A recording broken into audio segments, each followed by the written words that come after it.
Welcome, everyone, to the Commentary Podcast. I am your host, Pat Brennan. Today on the podcast, we are going to be continuing our Mission Impossible rewatch with Mission Impossible Rogue Nation. It was released in 2015, and it is written and directed by Christopher McQuarrie. The film stars Tom Cruise, Jeremy Renner, Simon Pegg, Rebecca Ferguson, Ving Rhames, Sean Harris, and Alec Baldwin. Ethan and his team take on their most impossible mission yet, eradicating the Syndicate, an international and highly skilled rogue organization committed to destroying the IMF. Joining me, as always, for the Mission Impossible rewatch are my two co-hosts, Vikash and Martin. I will drop all of their info in the episode description, as always, so please go give them a follow and check them out. Now, I'm going to be watching the 4K copy I have of Mission Impossible Rogue Nation, but it is currently available to stream for free on Hulu. You can also rent it on Amazon, Apple, and Fandango at home for $4. I say we get things kicked off. We are going to be pressing play on Mission Impossible Rogue Nation, and I hope you do as well.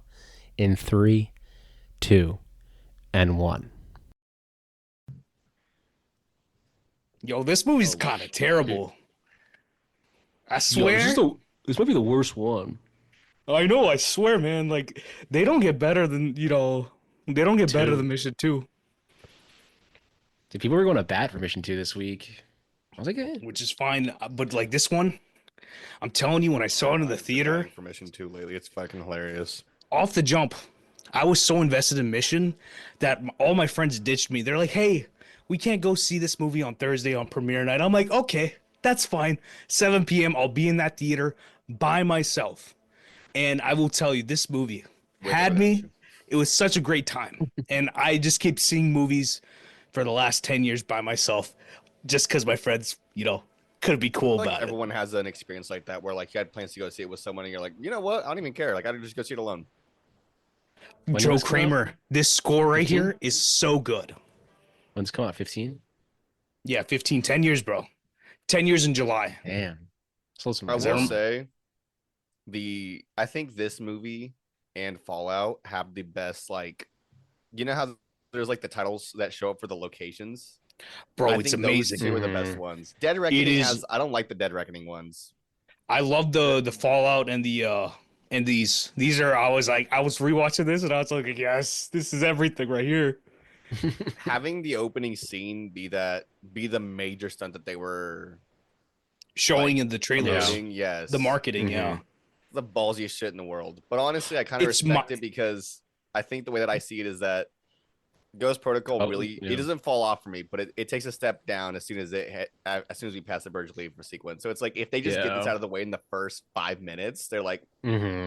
what are they get gonna to the do? plot. Leave? Yeah. The genius of it for me was that it gave the movie a clean slate in my head. I watched the movie and I was like, wait, this is the first thing y'all are doing? Like, what's the rest of Yeah. this movie? I forgot the trailers. I was like, I'm invested. Whatever y'all show just me now, I'm in It's for just a this different ride. pacing than all of them. Change it up immediately. Oh, this one? I mean, I guess you had it's kind of the same pacing is- 3. 3 You has know like why? that scene opening as well. Let's give him Which his is flowers. interesting. Eddie Hamilton, Which is man. interesting that JJ produced this one. I mean, he's got his name on. I mean, does he have his name on Said on produced by him. Fallout and I don't think the other so. one?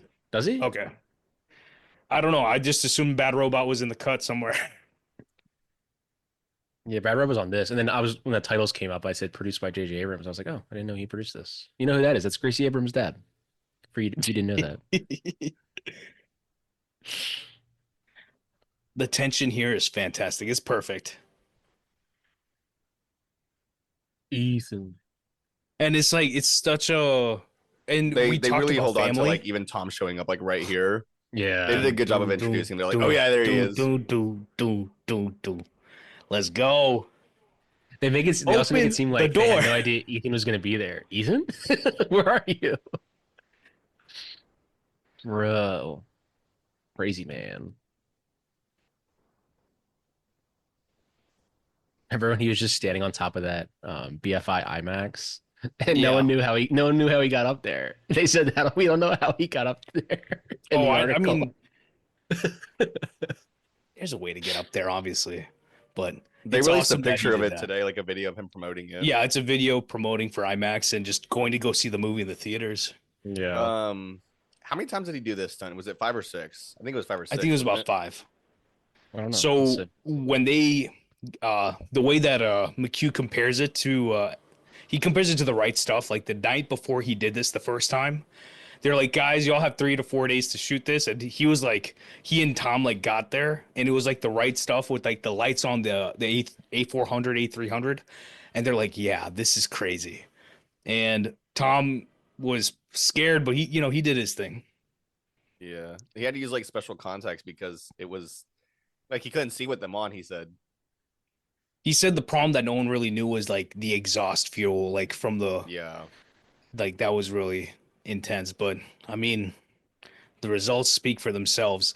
McHugh said he was so stressed that he was falling asleep. Like he didn't know that he was that stressed till like he literally started falling asleep because apparently that's a thing for him. So I told y'all about this. The guy here that's going back to check about the door, he's in season 4 of Stranger Things in a great role. Everyone who's seen Stranger Oh, Things, cool. he's the guy, he's the Russian guy with the Slurpee. Oh Uh, yeah, they'll know what I'm talking about. is yeah, he is him. But I think the reason why he's in this role is he has such an emotive face that he does all the acting on his face. There's no dialogue between these two, but it's all the dialogue you need. Like the fuse. Let's Later, go. Let's go. later. Okay, I'm too hyped for this movie. He I've did been it waiting eight to watch times. this. You this already is the watched best." this, but like, come on, man. He did it eight Look at times. these credits. I think 6 has the best opening title sequence, but this one's It pretty up is. there too. But it's like this is the intention that Bradford had, but McHugh takes it and runs with it. I do want to Rebecca say I have to Ferguson. retract a statement I made that Rebecca that the Ferguson. job, like McHugh got this job on the last movie. He got it on Edge of Tomorrow because apparently it was like 1 2 a.m. and uh Doug Lyman is asleep. Tom and McHugh, like Christopher McQuarrie, are working on the story for Edge of Tomorrow while they're in production trying to figure it out. And Tom randomly says in the night, they're tired. He's like, you should do the next mission. And McHugh's just like, yeah, okay, sure. And then he goes outside, calls Brad Gray. I think he's the guy who just left Paramount and told him, like, yeah, he's doing the next one. And he came and said, like, okay, hey, buddy, okay, cool. I'll see you. I was like, okay, you're doing the next mission. And he delivers on this movie, man. This is the last one that, I mean, it's what, one of the 2 movies that Bob Elshridge shot for this. And he did a great job. Do you all know this woman, Hermione Corfeld? She's good. She has her own. Hermione Granger. It was an indie movie that came out about 2018. She was good in it. She's also in the opening of The Last Jedi. She's one of the rebels that gets blown up essentially. It's a nice record store. It is. I remember thinking that as soon as I was watching it the other day. I've always thought this record store looks nice. Oh, that brick. It's fantastic. Good. It's the Jim brick, Bissell, yeah. production design. He did a great job. Yeah. I love the I floor. wonder if it's an actual record store. Probably is. It's either that or they made it. Either way, crazy great work. I think once we get into the recording room and he's looking back at Sean Harris at our villain and he's got her, with the gun, then you see the floor, like it just looks great. It's a good callback at the end too, the way he gets him. Yeah. And this right here, Glass to glass. they bring this back. I didn't realize it till I was rewatching that part 1, like Dead Reckoning. They bring this little interaction record back essentially. That it's the young agent with Ethan. It's like It's got like a different vibe to it though. It's like a different type of tone with it. This one feels like it's like she's been there for This a is minute. building and the other one, mythos. it's like, yeah, very much so. Nice. It's a really nice record player. And I mean, this is how you build mythos, right? It's like John Wick. How do you build John Wick up? They spend the first 30, 40 minutes of that movie talking about John Wick. They don't show what he's doing, right? And then they come into his house and we see what he's about. My favorite thing about these movies, and I guess the John Wick movies too, is that like I think it's past the 4th one. There's always a scene where someone's like talking about Ethan, or Yeah. in the movie, the case of John, they talk about them and they're like, this guy is fucking crazy. He's bonkers. You don't get it. This guy will. And it's the meme. It's the meme that's about to come up of Alec Baldwin. He's like, the Kremlin before, the Kremlin after. Well, like there's a line that what is he? Alec Baldwin is the one that says it. He's like, he's the living manifestation of destiny. I was like, dude, It's Someone fantastic. fucking wrote So that. Someone put that's that in a so movie. McHugh talks about that. I think he was comparing it to James Bond. He's like, these movies need that sort of like lofty dialogue. I think the line he compares it to is the line that Javier Bardem has in Skyfall. It's like, "You're a kite lost to the wind, Bond." Mhm. So it's like, you need that sort of dialogue, and it's fantastic. Oh, you see what I mean about the floor right here? Yeah. I don't know. It feels like it's Can you- leading towards let me hear this. your Sean Harris. Ethan. Nope, that's bad. Ethan. Ethan. No, It's like a this right here. whisper. I mean, today, You. Ethan or Tom was talking about the Hitchcock influence just overall with this franchise, but this right here, when Mm-hmm. this hand on the Yeah. on the glass is just Very perfect. very Hitchcockian. Look at this. Like you cannot be watching this on the big screen for the first time because this is cinema right here.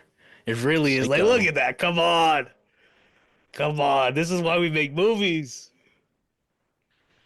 And I don't make then movies. I make films. Pieces of Same thing. Cinema, really. No, it's from Entourage. Billy Walsh.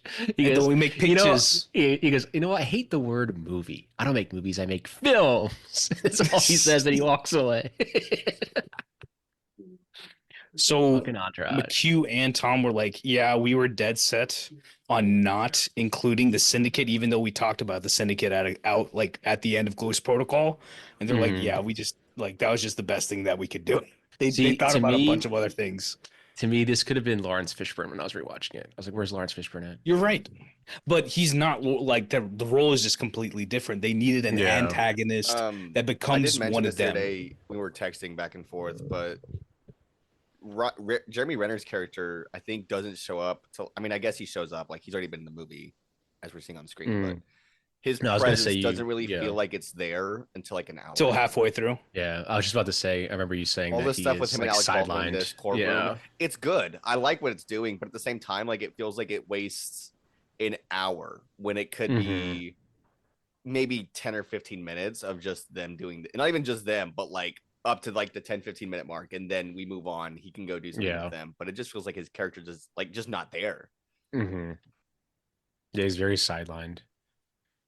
I think it's also a scheduling thing because not maybe it isn't because 15 was that Ultron? he's there for the most part. You know, actually, something I learned about this movie after I rewatched it the other day: Maggie Q and Paula Patton were both invited back. Really? Oh, really? I And didn't know that. they couldn't do it because of scheduling issues. Damn. Damn. I mean, Maggie Q, like I said, I got love for her. Like, I think over My Paula, thing is that like hypothetically, let's say that they do bring them back. Does that mean we have Ilsa Faustus' character back? yeah. Like we would have lost her character, I think. So I'll go into my thesis real quick, it's not my thesis. It is what Tom and McHugh talk about is that the female version of Ethan is Ilsa. Yeah. And they never brought her in to be a part of his story. She was very much always a part of her story, right? But I still don't agree with what they did with her character. I'm not like I tempted to ask this man, Martin has already seen Dead Reckoning, but I'm not gonna ask. Oh, you're I don't want to talking about, know. Like, do I know something? And I'm not gonna answer to it. I don't even want to be skeptical. I don't want to know. I can tell you Listen to this this. right now. Listen to We're this gonna flute grill you. that Joe Kramer brings in for Ilsa. He's automatically putting you into this like romantic vibe with the score, and I was just like, okay, we see what you're doing, fam. Sodium pentothal and film noir. Rebecca Burst. It lines up. I think who's did the best score for these movies? Do you guys think? I have my answer. No. Out of all the Lauren movies, Balfe. I think Lauren Balfe did the best one for Fallout. yeah, 6 is my favorite. I would say Fallout. Yeah. But Is that a The cop score out for answer? 6 is just insanely. do y'all know the Like, story of it always how keeps you on his toes. Rebecca got this role? I don't. I do not. So they were looking for somebody for the role just in general, and they were going through quite a bit of people, and they just could not find the right person. And when Rebecca came in, they didn't even talk about the role.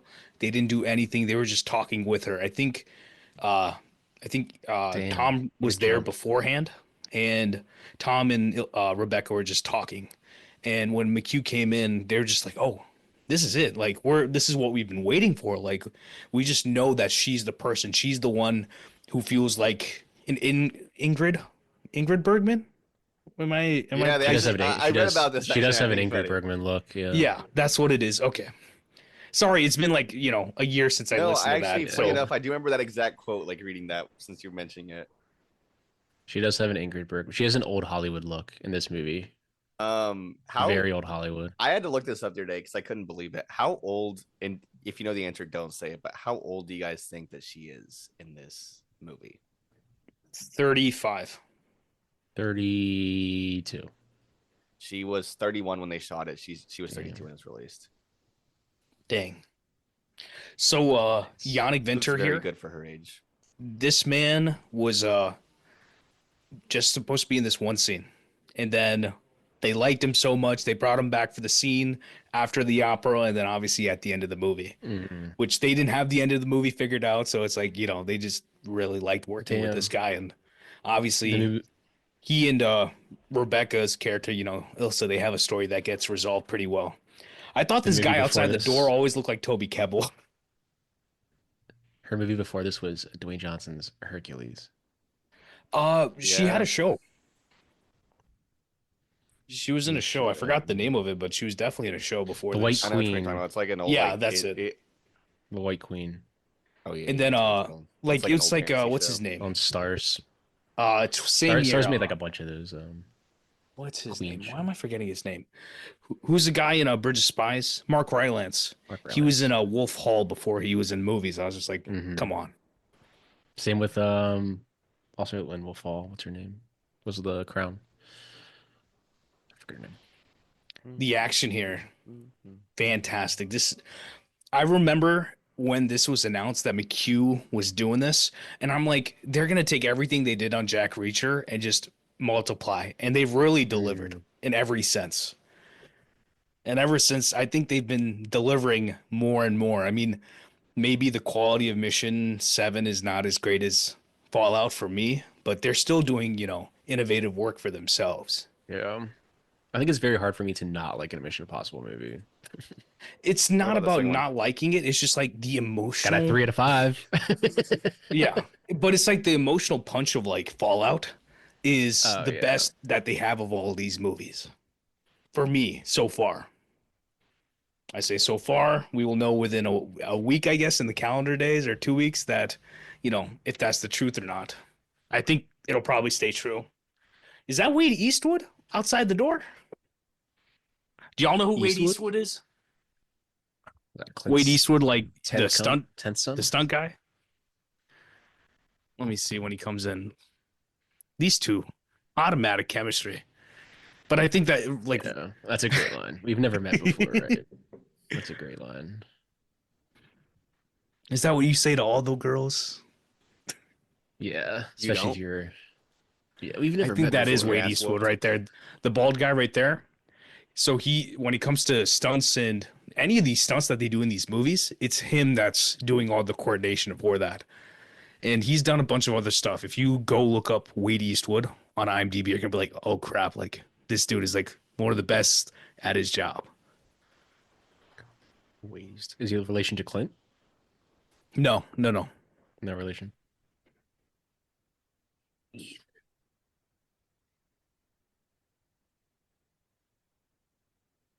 This shot of him running out. Ooh, look at that. Oh, so good. Movies have this movie's actually I think like this movie going forward, they have very good textures. Mm-hmm. Like it makes it to where it's very enjoyable to watch. Oh, I also think I forgot that's- that's like very good the color the correction. operator. Yeah. They'd never shown it before until this movie. That's funny. And they never show him again. Yeah. Yeah, I think I noticed when I was watching this, like this movie has very good color correction. It's like I like the color in this. Yeah, But it's- the I think one for thing me I would say personally- is a drawback for me with Dead Reckoning and Final Reckoning.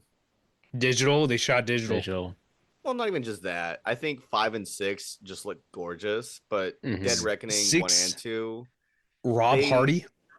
My it gosh. kind of looks like a TV show to me. This I understand part what you 1 mean. especially. Yeah. I know what you mean. Because like 6, I'm talking about like legitimately, I think it's one of the best shot like blockbusters that we've had recently. And you know, Greg Fraser's gone 4 for 4 with Rogue One, Dune 1, 2, and the Batman.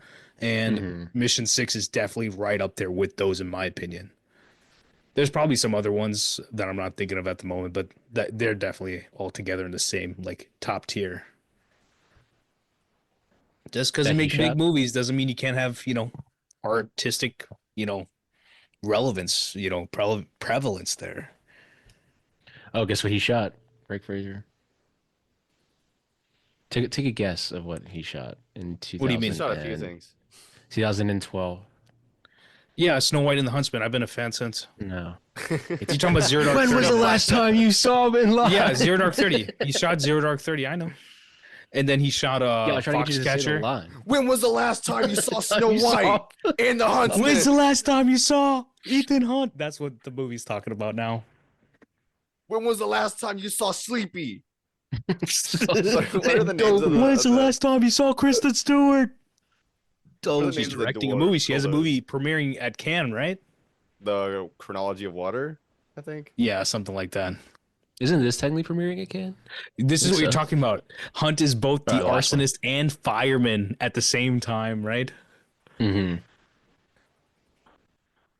This might be the best that Alec has been in his career for me. I am not gonna lie. Like, I mean, he's great in Not Glengarry. to bring up anything wrong. like yeah, too Glengarry dark, is but goated. Besides that, that movie that had all that drama around it surrounding Alec Baldwin, I'm sure you guys probably know what I'm talking about, is out. Yeah. now. You can watch it on. Mm-hmm. It was VOD. released last week. this cut I right don't know if here it's any to good. 6 No one's months talking later about it. is hilarious. But yeah, Yeah, I I know the remember movie you that. talked about.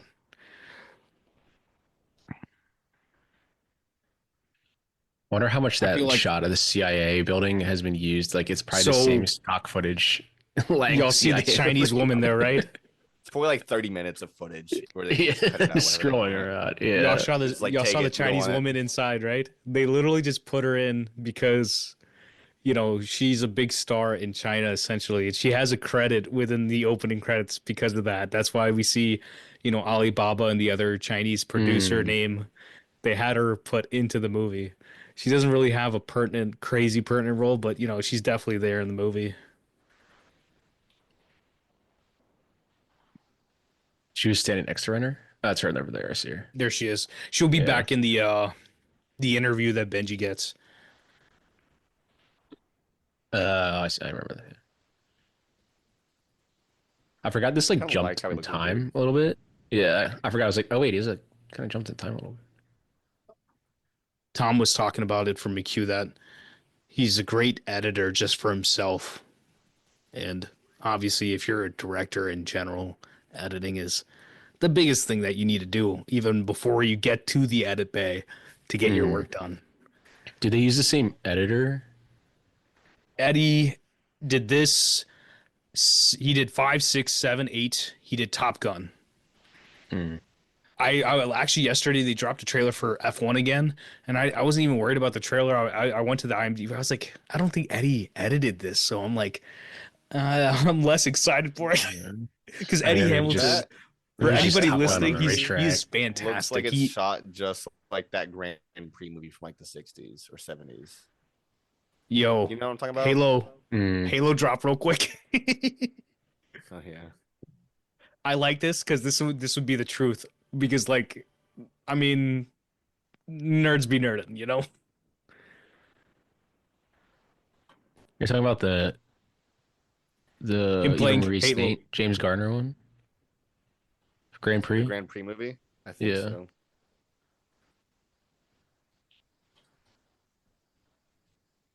I gotta see who actually directed it. I know. When he closed that window, I was like, that dude definitely would have saw him playing Halo from like 10 feet away. No, I was talking about one by John Frankenheimer. That's what it's called. I know what you're talking about. I don't know that I forgot the name, but I know It's called exactly. Grand Prix. It is a fantastic movie, but there are called shots in Grand Prix. that F1 trailer that make me Yeah, it was right. Like Remember, there's shots James where I'm Garner like, even okay, raced you're it. just doing what that movie did. You're just doing what this movie did, and I'm like, the movie might come out and it See, might be a she's back in better the scene right here. story. Yeah. Uh, what am I thinking about? I mean, that movie just looks like Top Gun on a racetrack. Which I'm excited for. Like, it's so Yeah. dad movie. It's I don't. gonna be dad. Whenever I Dad see movie, that but trailer, I don't know if the I'm like, substance is gonna be there as much I'm as like, Top Gun had. I'm wondering if this was a Days of Thunder 2 pitch to Tom, and he just was like, I don't know if I want to do Days of Thunder 2. Nah, this is definitely just like, F1 has a culture, man. Yeah, That's all it is. but you could easily see Tom Cruise in that Brad Pitt role. Oh yeah. Like So when I think he was talking about it at CinemaCon that when they were doing was it Interview with a Vampire in the 90s mhm. that he and Brad and Tom would go to like the go-kart track and race, and apparently, Brad has a sauce for that. Obviously, I don't know if y'all know this, but Michael Fassbender, he also is a bit of a I think I he's a think he pro took a race year car. off just to race himself. Yeah, Actually, he's a professional driver now. yeah. I You don't know guys about seen y'all. I that love driving. trailer? It's like 10 minutes long. It's for a movie that like the trailer leaked with The Michael trailer's 10 Fassbender in minutes it. long. It's The called like trailer's 10 Kung minutes long. Fu Fury. No, I mean it's not a trailer. I think it like leaked. Hold on, let me see what it's called. Are When you did talking it about the come out? second? Wait, there's a second Kung Fu Fury finally? Is that what you're talking about? Do y'all Hold know on, about I Kung can't Fu remember. Fury? Like from like 2015? Yeah. Yeah, hold on a second. Let me see if I'm talking about the right one. Okay, so yeah, no, it's called Kung Fury 2. Yeah, Kung Some Fury. footage Yeah, from it leaked, and it's 10 minutes long. Michael Fassbender's in it. He has long hair. yeah. It looks If you haven't crazy. seen the first Kung Fury, it's worth watching. So the idea for the opera was supposed to be the opening scene, but the whole reason it came up was they were stressed about like trying to figure out the opening for the movie. And I think McHugh's wife took like they went to Paris just on essentially like a little bit of vacation, and they went to the opera, and he was looking around the opera like he was like the building. He's like, dang, we could do something inside some like a building like this. Dude, opera's That's crazy. why the best part of It's like a making whole movies is culture, like opera culture is like a whole culture. Like just don't understand. Like I don't get opera. People who fuck with opera though, they like Elsbeth actually They opens their really fuck second with opera. season with an opera episode. Do you know I forget his name. I think his first Like the name's music's Nathan. good. The guy who did he's Timon, or he's Timon. No, he's the two side characters in The Lion King. Timon and Timon and Pumbaa. Pumbaa. It is Timon and Pumbaa, like the animals that are with Right. Simba. Yeah. So Yeah. one of those, Meerkats and Nathan, it's the like a one that's meerkat in and a the pig. bird cage. And a Warthog. Yeah. Yeah. Yeah, Nathan Lane. Nathan Lane, yeah, he's the one who's in that, and he's literally at the opera, and the guy in front of him like inherits some tickets, and he keeps bringing like floozies, and he's not watching the show, and he's on his phone, so he literally goes and murders him with a fake or a real, but like a retractable like blade knife that he got as a kid from like an opera. So it's like it's such an opera episode. And it's I just love that sort a of great stuff. way to have like Yo, this shot on a the murder escalator. scene. Murder Is it scenes in has no opera right to be sell. this good. The shot that's like from above. Y'all see the shot I'm talking about. Wait, did it already go by? It might have already gone It by. passed by already. I was gonna say, like, I Yeah. think I know what you're talking about. That It was shot like the is Michael pretty clean Clayton. It too, was like though, the like Michael the Clayton reveal one, of the right? At the opera. end. Yeah, exactly. And funny enough, Pat, who shot both of the movies? Robert L. Smith. Michael Clayton. I didn't even connect that because we just did Michael Clayton, and obviously, or I've seen I Michael just Clayton keep three I times just keep within the getting last. everybody. I just keep getting everybody to watch Michael Clayton. Have you guys seen Michael Clayton? Watch Everyone Rogue online is Nation, just like, yo, you should watch watch Michael Fallout, Clayton. and watch Michael Clayton, and watch Yes, Andor. it's on the 31st Season of 2 of May at Andor ends tonight. Vidiots. I'm surprised you're Yeah, not watching it. or I will be. I mean, it comes out at 9, so we're ahead of I still time have only here. seen the first step of the new season. They hit the mark. They hit the mark so well. Yeah. Okay, Ethan's hair in this one. He's looking This is good. my favorite. This is my favorite one. Ghost Protocol's I the think best look for Ethan. this is my favorite. How's the hair in the Sol- new movie? Solid head of hair. It's good. Is it like Dead thinning, Reckoning though. hair? It is thinning, Or yeah. yeah. There's a scene in the new movie where, and there's a picture of it I online. mean, he's this like isn't a 63 years spoiler, old. but he's like under a bunch of water, and you can see that his hair's like slicked back, and it's it was that He's shot where getting I was old. like, damn, he is getting old. And it's Yeah. not in like a mean way, just in like a dad's getting old kind of way. Yeah, Like my head. Not like even my like head. yours. You still have a good head of hair. Do I? Look at that. Do I? Look at that. Look at Anybody that. Look watching on at YouTube is gonna be like, "Yo, that. my boys be eyes! balding. My eyes. So much white. I've never seen this much." Yeah. So I'm a white boy. talk about geography. This, if anybody ever wants to talk about like how do you do geography for, tension and action, any tension, like geography in general, this does it so well. It is criminal how good the geography is in this scene. I think I love that they show that just so simple. Just this is how we pick locks now. Like, it's there you go. awesome. It's like Yeah, they have it's there you go. awesome. tools. You know what I mean? Yeah. Like it's so useful. Yeah. I was talking about the dress in And then like as an audience member, you're just like, cool. Cool. That's neat. That's neat. I love And then this this little got book. it. Oh, I love this. it's Yeah. awesome. hmm It's lo-fi but high tech. It's such Dude, a not gonna lie, I'd be so pissed if I was like really into opera and I went there and Ethan's like, we're actually doing a mission. I'd be like, you fucking Are you serious, fucking man? working asshole? Clock in right now. Like, Like, God, it's my one fucking day off. you guys are about I to think they had, assassinate fucking Franz Ferdinand over there and start World I War think they had III. 1 or 2 days or something like that in here. They didn't really have too much time, and they pretty much spent the entire production shooting bits and pieces of this, putting it together. I'll tell you what the last shot of the movie for production is for photography. Is it in this scene? Yeah, it's in the scene. Did they shoot this The last? dress was dressing in this right here. I'll tell you that. Like Rebecca Ferguson's dress is Oh fantastic. yeah, her dress is Yeah. dressing. Kind of iconic though. For Mission It is Impossible. like it's iconic because they use it well. Like look Oh, like yeah, right there we here. go. Oof. Oh yeah. The music Again, it is very Bondian. Very Bondian. Not even very, Bondian. Throw it back to like Bernard very Herrmann. 1940s. Yeah. Yeah. It's very. They really make her look like an old school Hollywood actor here. The vibe she gets in this movie. That's what I noticed. Obviously, it changes in 6, but this one it felt like a very like you're watching a film from the 1940s. Yeah, it's fantastic. A lot of shadows. You know, this is one I'd say this a lot about some movies where like the colors look really nice, but also when you're dealing with a lot of textures, that like putting it in grayscale or black and white can really enhance the experience. Whereas some movies, I feel like the colors are such a part of the story where like I don't get why you would put that in black and white. But for example, like The Lighthouse is one that people talk about kind of being pretentious for being in black and white, but like there's so much No. texture in that movie that like Mhm. I don't know, man. I like that it's in black and white. And this is one where I'd Mhm. say there's a lot of surfaces, there's a lot of light, there's a lot of reflection, there's even like a lot of just small things I would say really make this look just significantly better than 4. I think 4 looks really digital to me, and I know it probably isn't. Yeah. But this is the one where I'd It's say same it DP. looks the best. 5 and 6. 5 and 6 are the ones that look the best. 6 looks the best to me, but this is a close second.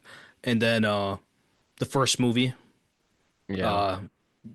obviously That's because you have the Jeffrey Kimball, the camera. Mission 1, and then or no, Jeffrey Kimball did the second one, but Dan Minow maybe 4 with Mission 3, and then Fraser Taggart would maybe like pretty down on the list, but it is what it is. I mean, I still like visually compelling, when it comes to Dead Reckoning.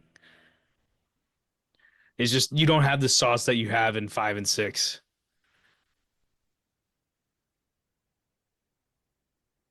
Here's your like silent scene again, in a sense. This is the geography I'm talking about. See, like And look, we look haven't at those seen that textures, that's sign. what I'm saying. There's so much just, Yeah. like overlapping on each other. Yeah, But it's the fantastic. music here, like of that shot of him seeing her from a distance, like that's I was watching, I was like, dude, I feel like I'm watching like 1945 like film right now. This is definitely one of my favorite scenes of the 2010s in general. Mm. Nessun dorma. So they spent the entire production, this little house essentially where Ilsa is. They spent the entire time for the production moving it around. Like guys, like they keep like productions tell them like we got to break this thing down. It's taking up space, right? They just keep moving it, and moving it because they had to get one shot. And I'll tell you when the shot comes up. Everybody knows the shot because it's an iconic shot to me. Mm-hmm. When she puts the leg up, the gun. Yep, that's the shot.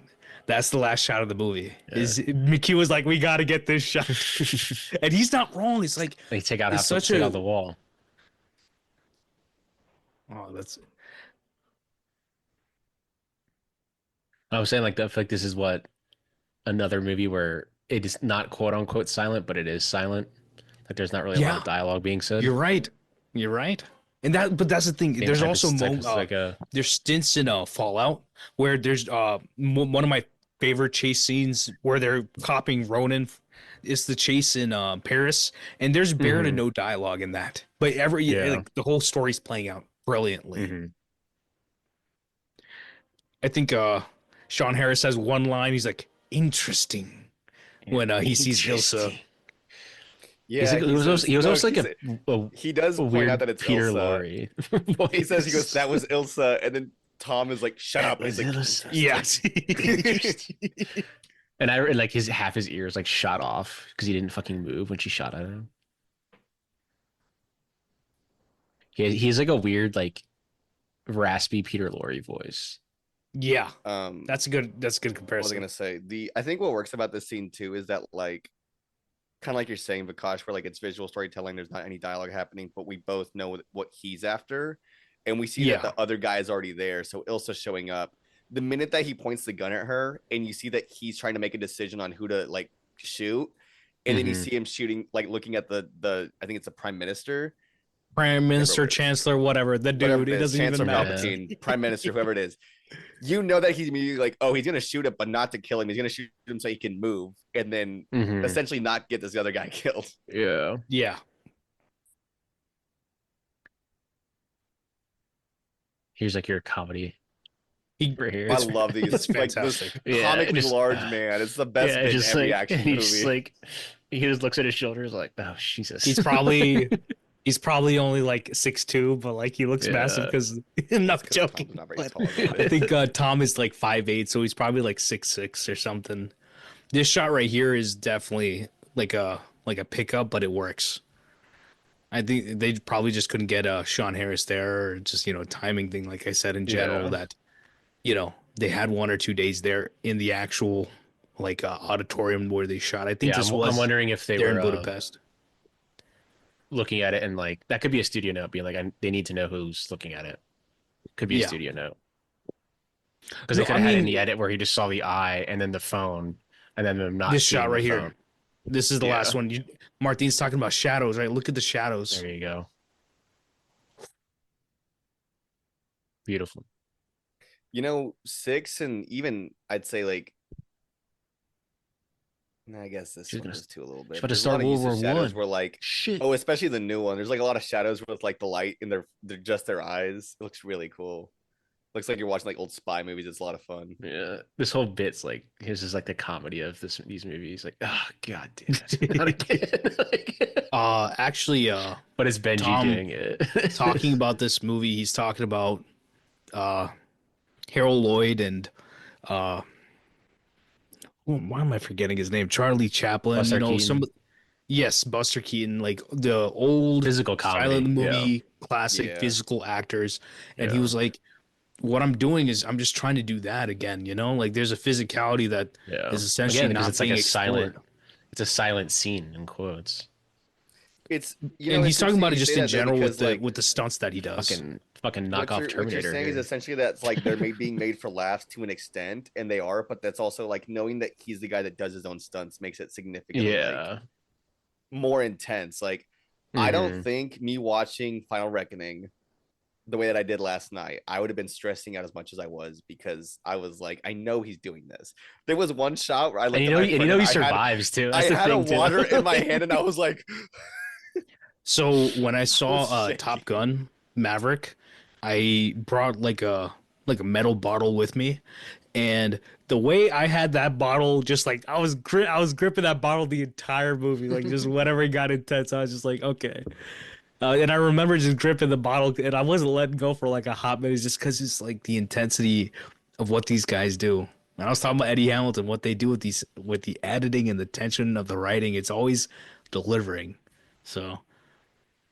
That shot of the page is awesome. Like a knockoff Terminator over there. I could be wrong, but that shot looked animated, or at least manipulated in some way. Are you talking about the shot through the paper, whatever the scope? Gotta take him out. No, the shot with the paper, the one that you were saying was good, because it does look very good, but it almost looks like I don't know if they got that in camera, at least partially anyway. Like it's quite partially in camera. Either that or they just sped it up. Yeah, Tom this is crazy geography. Jeez.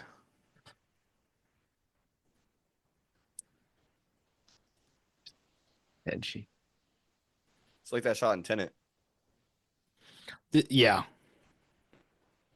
How crazy would it be if fucking John David Washington just shows up as like the protagonist? But he's running backwards. There's no friends at dusk. Backwards, yeah. And Tom Cruise is like, what the fuck is going on? And then Tom Cruise shows up in Tenet too. Wow. Did you really have to spoil a final reckoning for me? The final reckoning? Come on. Yeah. Then they all die in a nuclear explosion. He goes back in time to save Ilsa. And Avengers Doomsday. Every movie's just connected now. That's what if I ever made movies. I've never been so adverse to a movie. I put that at the end of every movie. Yeah. Jesus will return. Is if that scene, the scene at the end where he wakes up and walks out, if it was just like Jesus will return. With the holes in his head. So this is so them being on the roof was one of the first days of production, and you know the Rebecca Ferguson is afraid of heights. I'll punch the heights in the face. How dare they upset her? So this stunt that they're doing where they're dropping down from the building, they did that, and I was talking about Wade Eastwood. He's the one who's, it's not an easy thing to be rigging Tom Cruise and Rebecca Ferguson to like a 50-foot, 20-foot drop, whatever it is that they have to do for this. It's always the details. There's a shot here where she's talking about the shoes, and they said that I don't think that was scripted. I think they said that she threw it in there and that they loved it so much that they were just like, yeah, just keep doing that. Like, we'll just do it again. But that's what I'm saying. Like the shoes, like it's right perfect. Here. That's they were saying as well with that was that like they struggled to find shoes that fit her so perfectly that she could run with them, that they could slide them off as easily.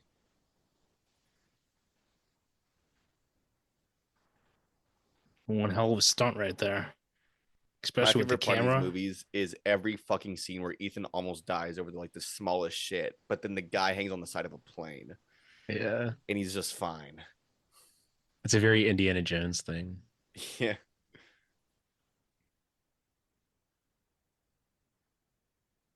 Nice. This feels Bonnian right here. It'd be great if they just had one guy in the crowd see that. And just look at they turn and there's just one guy Brad Bird was directing it. Yeah, there's one guy that just saw that and then just kept walking. Like it's the kid town. From the little kid on the trike in the Incredibles. Yeah, or it's like what are you waiting for, kid? I don't know. I guess in the town when they cool. After they robbed a bank, and then they're in the car, and then the cop sees them, and then just turns his head like, I ain't dealing with that. I'm about to just get lit up. Fantastic. Because it's away. That's why I love the town. It very much has heat vibes, but they give you texture like that, and that's just Ben. Ben had made Gone Baby Gone, and then The Town was the one for me. That's still my favorite movie from him. Not Argo, fuck yourself. Wait, what? Not Argo, fuck yourself? Oh, no. Even though that's Zach's favorite line, no. Argo's yourself is solid. Argo. Come on, how do you remember? How do you not remember where Argo fuck yourself is from? Who, me? No, not you. Wait, are you talking about me? I didn't know where Argo I was being dumb. I know you know where it's from. You know what's funny? That movie won Best Picture, and it probably wouldn't even be made today. True. Argo is insane. Clooney won an Oscar for that. Yeah, Hasselhoff and him produced it, right? Yeah. And look at the lighting here in the car. We've been talking about a lot of car lighting through these movies. Bring that car lighting. Proper car lighting.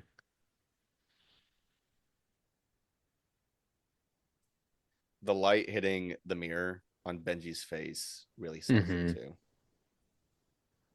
Do you know this man? He speaks like Peter Lorre. He speaks like Peter Lorre.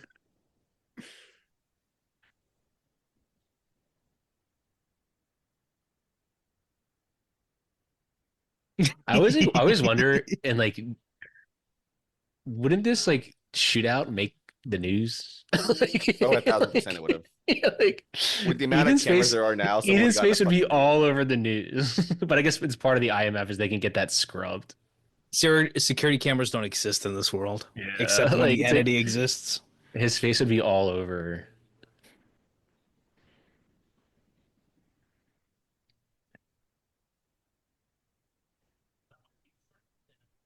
Like there's some exposition you don't need here.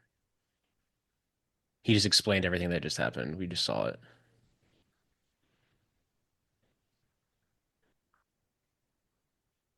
But I think this, I mean, the B plot is to set up, I mean, I guess set him up to some extent. I mean, it's not bad. I like it, but I think I like the Baldwin a lot intent more here in with what they're doing. Fallout. The idea is essentially that like they're showing that Alec Baldwin is a character who's very doubtful of Ethan. They're showing that like he doesn't They believe needed the guy for and then they needed it's set an up for Fallout. antagonism.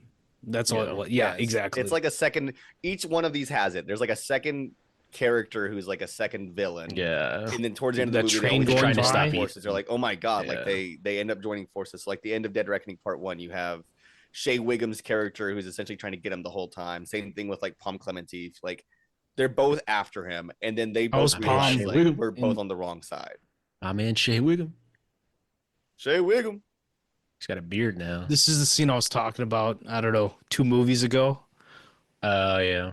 Where, you know, from going from being a side character like, you know, Benji's fighting for his place with Ethan, like you're not alone. Like we are, you know, we're bros, we're family. I think he just did an interview recently saying that the Ghost Protocol filming that basically made him sober. He's been sober 15 years now. Who, Benji? I mean, he kept him busy. Simon Simon Pegg. Yeah. You can tell like, off I need his to face. Concentrate. Yeah.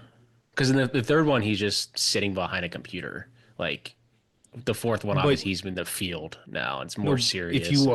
If you look at the face of his or the shape of his face, it's massively different now. Yeah, compared to like Shaun of the Dead. And you know, look at Ben Affleck's face in, you know, the Snyder Cut.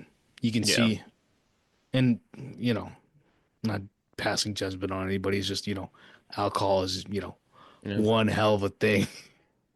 One hell of a thing to kick.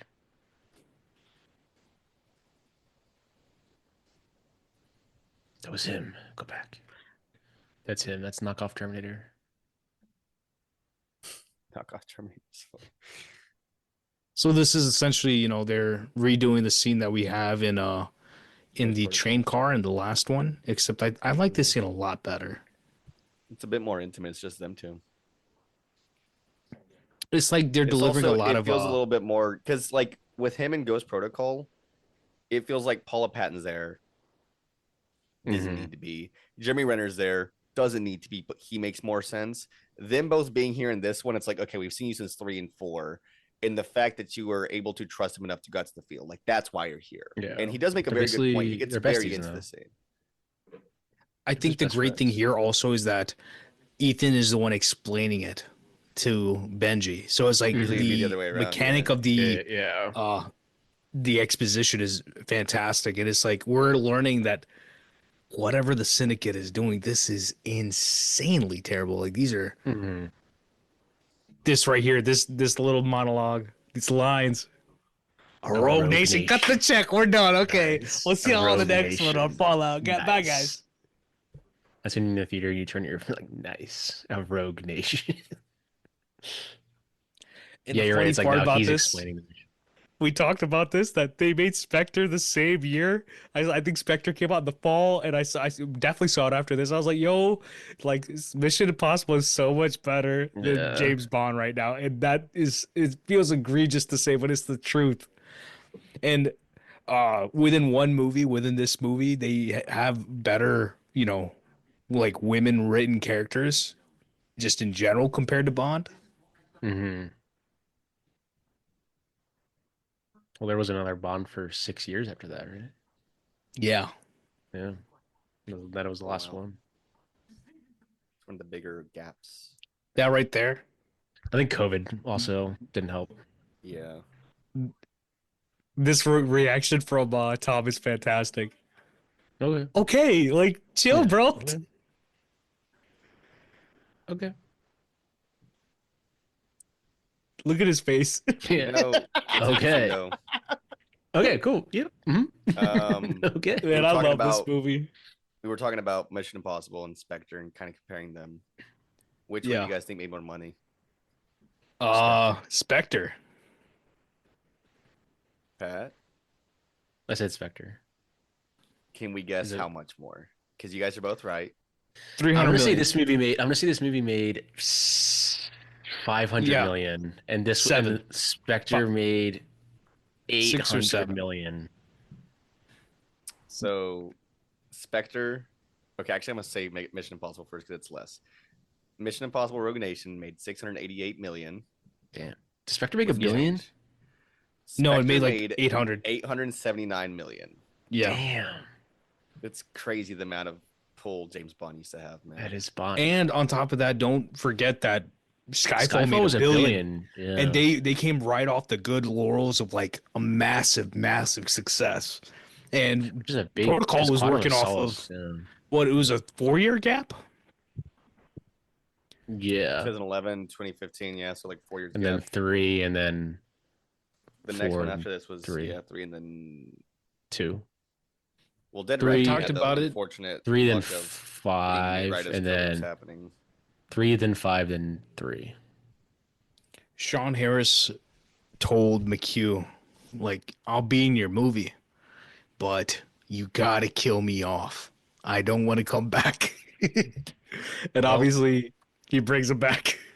Yeah. It's interesting though because But I mean, what I I forgot love how is much he that was in Fallout too. I forgot how much he I was in swear to God, if you haven't seen this movie, if you've seen both of these movies and you didn't know what the story was, you could not say that this man is the same character in the second movie because his hair is red, he's got these like scrangy beard and everything. Like he looks nothing. You I think you they can't want him tell to me look they're the rough, same though. human being.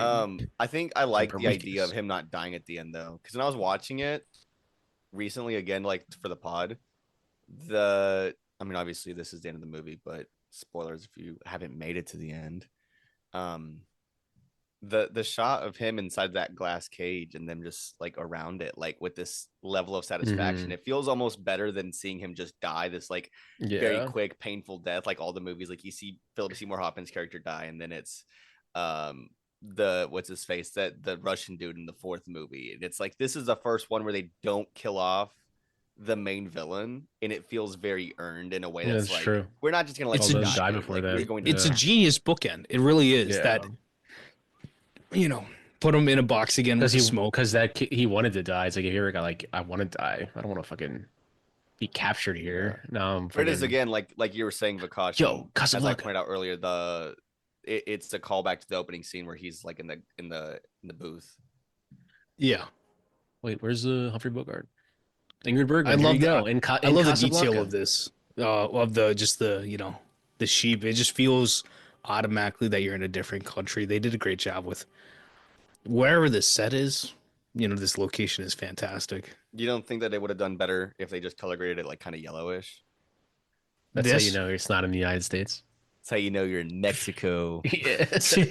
That's how you know you're not in. this is how you Europe know or the United cartel is States. involved. This is Yeah. how you know that I there's love when probably- movies do that kind of, because it's kind of becomes such a like a staple of like action movies where they go to like different countries and everything just kind of Yeah. different. It's so funny to me though. I'm glad Rebecca Ferguson is Have any of you Rebecca seen, Ferguson. Have Like, any of you seen Silo with her? yeah, I season 1. I've seen an episode or two. Actually, I was talking about the production designer today. He's the production designer that worked on the prequels for Star Wars for George Lucas. I think it's renewed for like season 4 or something. Yeah. That's There's why many Rebecca books. had to There's leave like one 4 or way or 5. another. Yeah. I think Silo she to looks do. better with age. I think she looks even more different in Doctor Sleep and Dune. She started to own her, her power as an actress in a greater way. And This was just like a jump off point for her. Which I have to respect, and Ethan. this is me coping with her, spoilers Ethan. for Dead Reckoning, but Ethan. for her I'll dying. bet.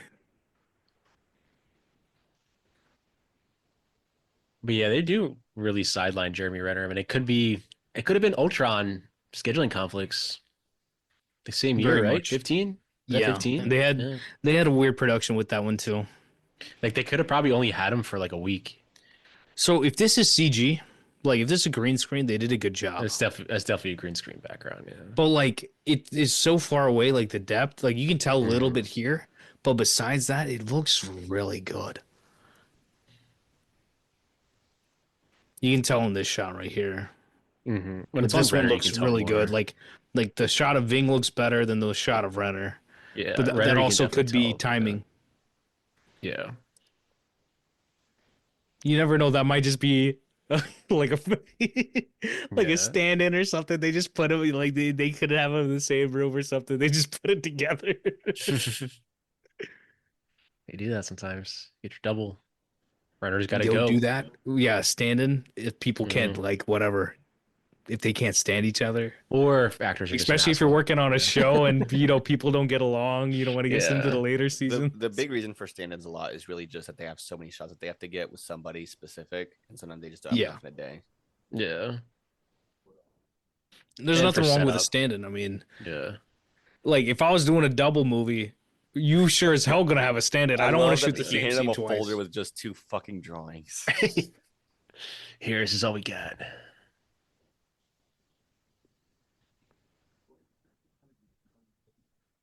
Yeah, look at that exposure. Oh, Yeah, it's fantastic. looks damn good, man. Oof. And She them has blue that like eyes. Northern European accent and She's Swedish. fantastic. I believe she's Swedish anyway. I could be wrong. Maybe someone listening to the pod will correct me. Wow. No Maybe idea. I'll I know she's Northern, she's she's Scandinavian. She's from Stockholm, Sweden. So you're telling me in a different world she would have been the girl with the dragon tattoo? Her full name is Rebecca Louisa Ferguson Sandstrom. I'm glad Sandra Huller is going to be in Project Hail Mary. She's working in Hollywood to some extent now. Another great Swede right now on TV, or he's in movies too. Obviously, Stellan Skarsgård, one of my favorite actors. Period.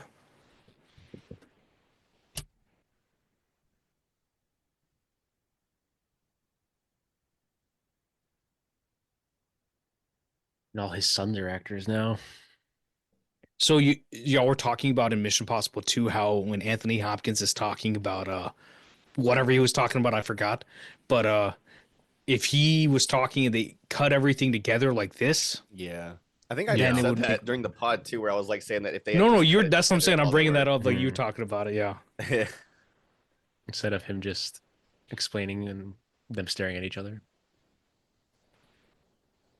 There's a very good chance I think it would have worked better. But again, that So 3-hour cut might be better. So I was talking about at this right the, here. So the camera. So Yeah, there you go. this is There gotta be a real, stand-in. that's standing on the other Or not a side. mirror, but a Yeah, window. stand on the other side. Yeah. Yeah. And Rebecca's We standing on the pointed other that side of there too. that Terminator shot. You know what I'm talking about? Yeah, I know exactly what you're talking about. Yeah. That's the thing. That's the language of cinema right there. Like, the shot. I'm like, yeah, I know. Kind of like, you're like, oh, I know how they did this shot. That's Yeah. a window. I was talking to someone last night while I was in line for Final Reckoning, and crazy. They said their favorite Mission Impossible was the second one, and I was like, that's fucking wild. I don't think I've ever talked to anybody who actually thinks it's the best one. Some people, they love to be contrarians. They're just like, Some- hey, like sometimes I think love she's the being worst. contrarian. See, I think she really did just think it was really fun, and a lot of people do think that movie's fun, and I'll give them that. But man, it's that is a movie that, like I said, we were watching it. It felt like a task to get through. and like I told you, I love romance. I love all these elements, but it's just like the way it's put together, like the the actual assembly of these, this recipe is not good. It's like the difference of like me putting something together and Gordon Ramsay putting something together. There's a big difference. Time to bring it up again, Martin. The scene right here, this is the only thing that's shot digital in this movie. They got the Alexis 65 from Hoyte van Hoytema from Spectre, and Ethan, Tom Cruise, actually could hold his breath up to like 6 minutes. But who broke his record?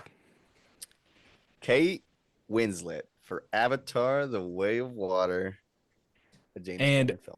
you're telling me she could hold her breath for 9 minutes? How are you not dead, lady? You didn't see Titanic, man. She can hold her breath. Yeah, she could have hold her breath if she got off that door. Nah, dude. Leo was a ghost the whole time. I'm gonna start that rumor that Leo was a ghost in Titanic and he wasn't actually real.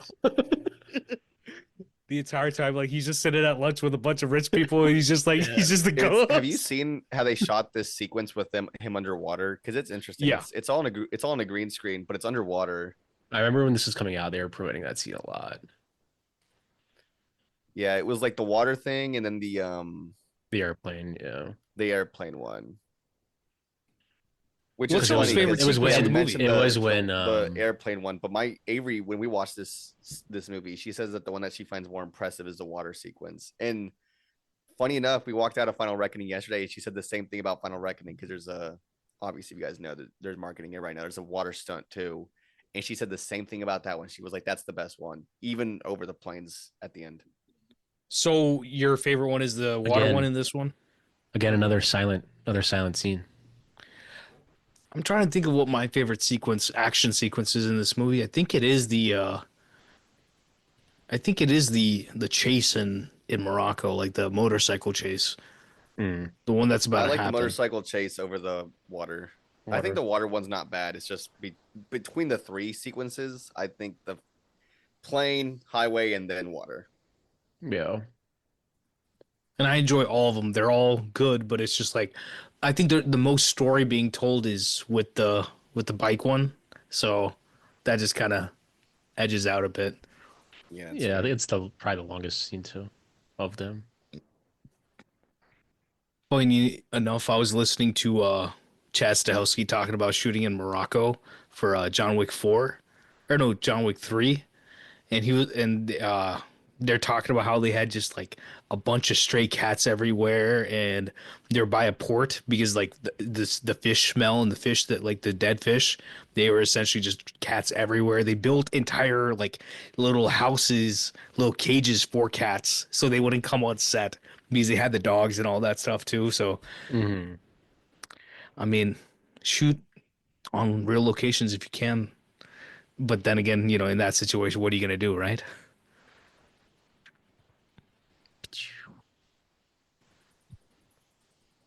Have we seen that text somewhere else? Those little things. I love that. Yeah. That's what I'm saying. It's like you as an audience member, you're like, cool. Got it. I've seen that text somewhere else. They have in their pockets. Yeah. Can break glass into little tiny pieces of sand. Die Another Day. That's what it's from.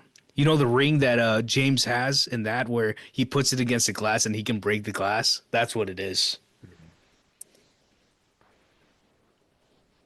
Look at the textures of this like building, man. That's what I mean. Like this would look fucking great in black and white.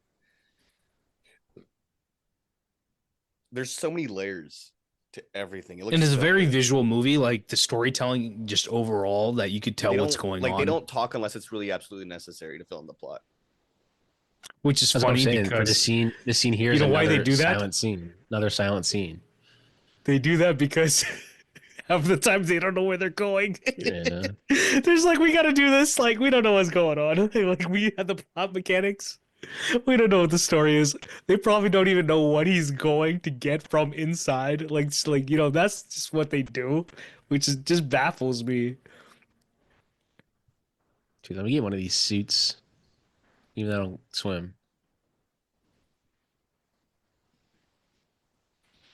So when I was watching this, I was like, damn, if he was able to get through like 5 doors, I think he's good to go. Like, he can go. Like, most intense security. So then I was like, wait, so does he, if he actually did work there, would he have to memorize like 6 different codes to get into the one area to then walk down the hallway? I mean, That's too much I work, think the whole man. idea that they were saying as well that like it's already so fucking hard to do it that Yeah. like No, I was thinking if you're him an going to actual this just water is like worker the there. easiest way to do it. Yeah. You know what's funny to me is whenever he was talking about doing the like thing in the water, they have another callback to the fourth movie where like Benji's the one saying like, "Oh yeah, he's got it, he's no problem," even though she's not the one doing the stuff. But he's like, "Oh yeah, he'll be fine, he'll be fine. He's got it. He's got it. It's like 6 minutes. You're good." Imagine there's a worker. Did anyone just see that dude that just jumped jumped into there? Imagine you're like just way too off to the side. Yeah. Just fucking smack your head on that thing. Just immediately dies. Ends the movie.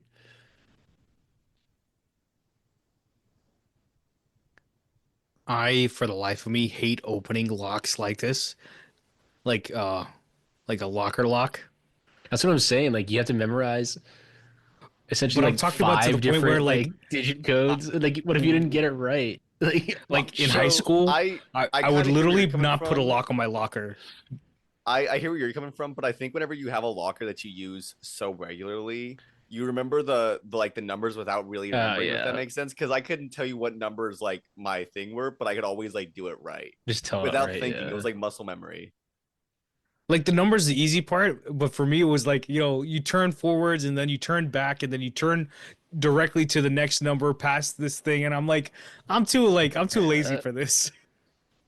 It's clockwise, counterclockwise, and clockwise. I don't care. You have to go around like once for one of them. But like it was to the point where like every like once a year I had to open the thing. I'd be like, Zach, can you open this for me? Here's the code. You get some bolt cutters.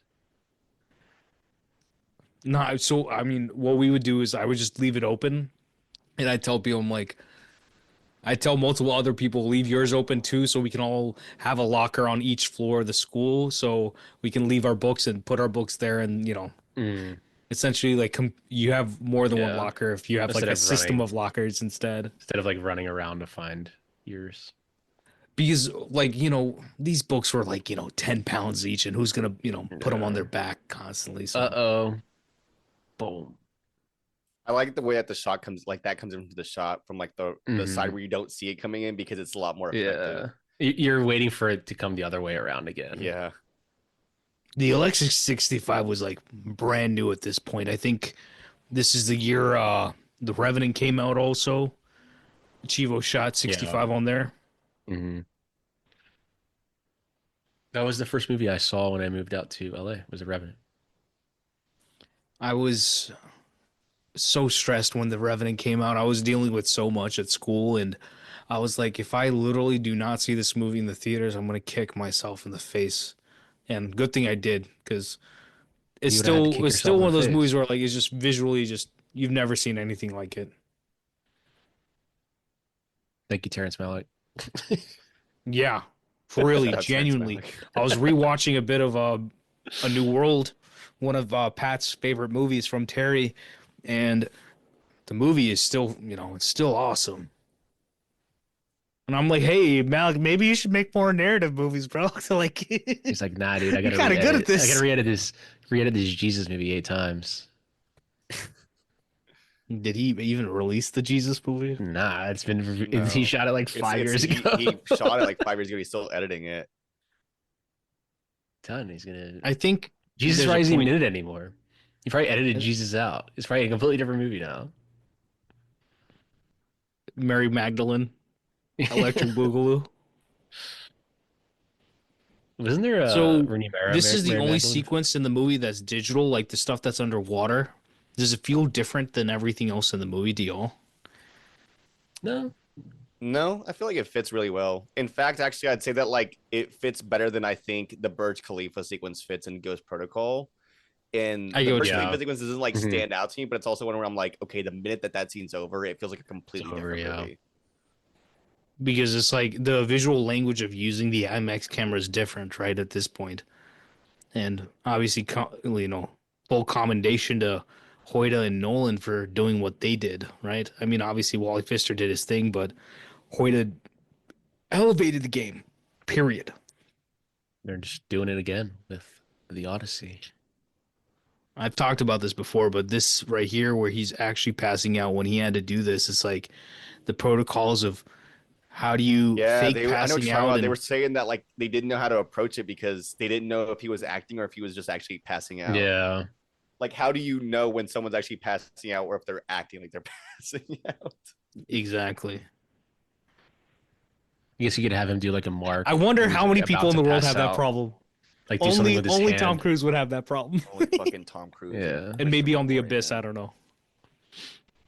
know. James Cameron almost died making The Abyss, That's what I'm saying. Jimmy which is C. funny because he's not the one in the movie, but you know, Yeah, but he was down there. Nice. dude had a death wish, is what it was. I mean, he goes after the Titanic. I think he's always got a death wish. He goes down to the bottom of the ocean. She saves Ethan, but Ethan couldn't save her. I could fix Why her. would you say that? Hmm? Why would you say that? I'm sorry. I like to feel You didn't have pain to say that. sometimes. You didn't have to see that Dude, shit. You she didn't have to. faked Sometimes her I like to death feel like that. pain. She faked her Sometimes death, I and like now to it's feel in pain. She's in an asylum. I'm a It's okay. masochist. So they're shooting this in Morocco. They've got like 100 people around watching them, and I think it was like they're about to pack up and move on to the next place, and the shot where Ethan goes and jumps over the hood and just face plants. That was It's a just great the bit. last thing that Tom wanted to do. It is fantastic. It's great because the music starts and then it just stops because he's fucked it all up. He's so good right here when Benji's talking to him and he's just like smiling at Benji. Like he's not even like saying anything. But that's like He's like, "Hey, it's my friend. It's Tom's my a great best friend." actor, man. Yeah, he's a great comedic actor. Like he's literally just like His smiling at timing is Benji, impeccable. smiling at Benji, being like, "This guy's my best friend." So, spoilers for the final reckoning. One of our favorite sequences is the end credits. Makes you stay for them. Let's just say Les Grossman makes a return. Oh man. Nelly. What's crazy is I Nellie's, was about to say like, yo, what are what's you the- gonna say? what's Because the- I've seen it. I could confirm whether or not you're right. What's the post-credit scene, dude? There It's, were people at it's the end of the Les movie Grossman, staying Tom for the Cruise dancing post-credits, to It's staying Hot in for Here. there was people at the end staying for a scene at the end because they thought there would be something. And I got up and I like stood by the door because I was like, "There's no fucking there's gonna be anything." And then the guy walks up to me and just goes, "What are people standing around for? It's not a Marvel movie." And I was like, "No one's got you fucking hostage, dude. Walk out. Yeah. That's all you."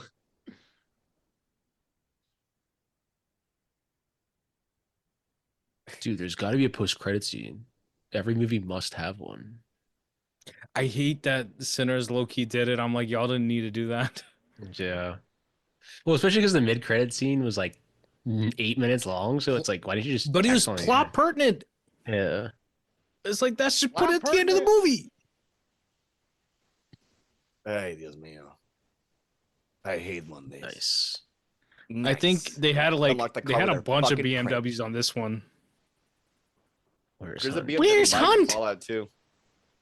Where's You remember when they were Ethan? giving that thing away Which one? What then? That in car? Fallout? There was like a BMW bike that they had, like the motorcycle that he drives in Paris.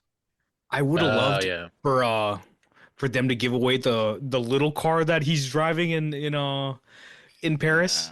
It's too much of That too car much was of a gag. like, I know it's probably hell to drive, but like the way that Tom drove that car is fantastic. Like it's some of my favorite car driving in a movie, period. Like he's done it. Keanu's done his stunt driving. They've done some great stunt driving recently with like lead actors. And this scene right here is a bit of a redux to the scene in Jack Reacher for me. Just a little bit. Y'all know Here the you go. chase scene I'm talking about in Jack Reacher? Here you go. Yeah, it's like the one good scene in that movie. I really love Jack Reacher. I ain't gonna lie. Not Jack Reacher too. We'll go I silent. We'll fade out and go silent. I don't want to dunk on Edgewick. That movie was not good. Yeah, I saw that in theaters, and about like 30 minutes in, I'm just like, Nope. It's I just noped out within 10 minutes. I didn't even see it in Yeah. theaters. I was like, so this right here, this bit of it is very much like the sound design and the way that they're shooting it very much reminds me of that scene at Reacher, except they're obviously doing better. They're doing so much better. Yeah, that sound design. The funniest part really is that, he's just like he's on the epinephrine high of like almost dying essentially. He's just full on like I mean, Benji even tells him like, "Are you good to drive, dude?" Like, not even like he's drunk, but Yeah. he's just like, "You He just just doesn't died." respond. He's like, yeah, good. he's locked in. That's all it This is.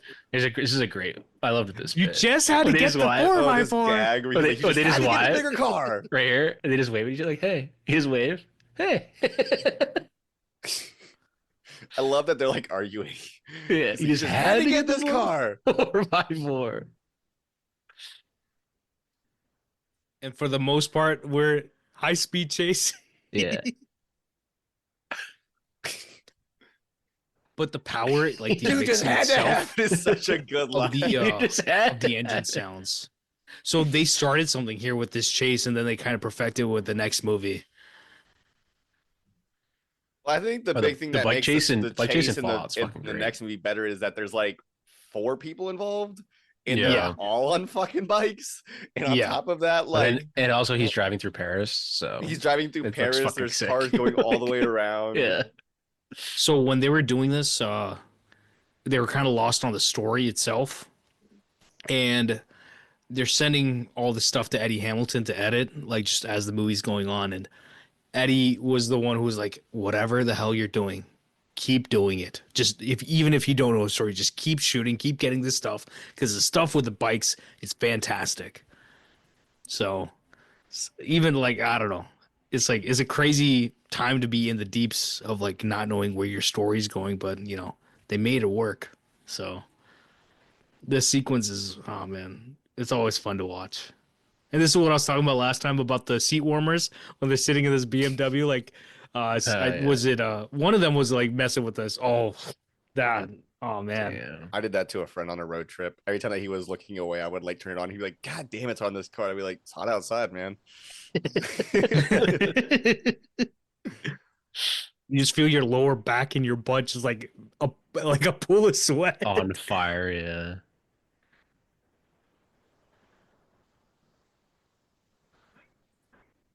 Damn. It's such a great integration, like just everything, the CG and the shot they did. Loki did this in the opening of Mad Max also.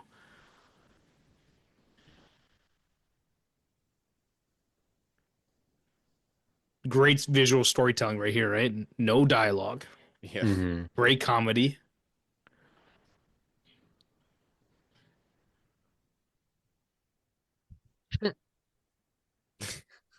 And you know who the 4x4 is. Yeah. That's why I got the 4x4.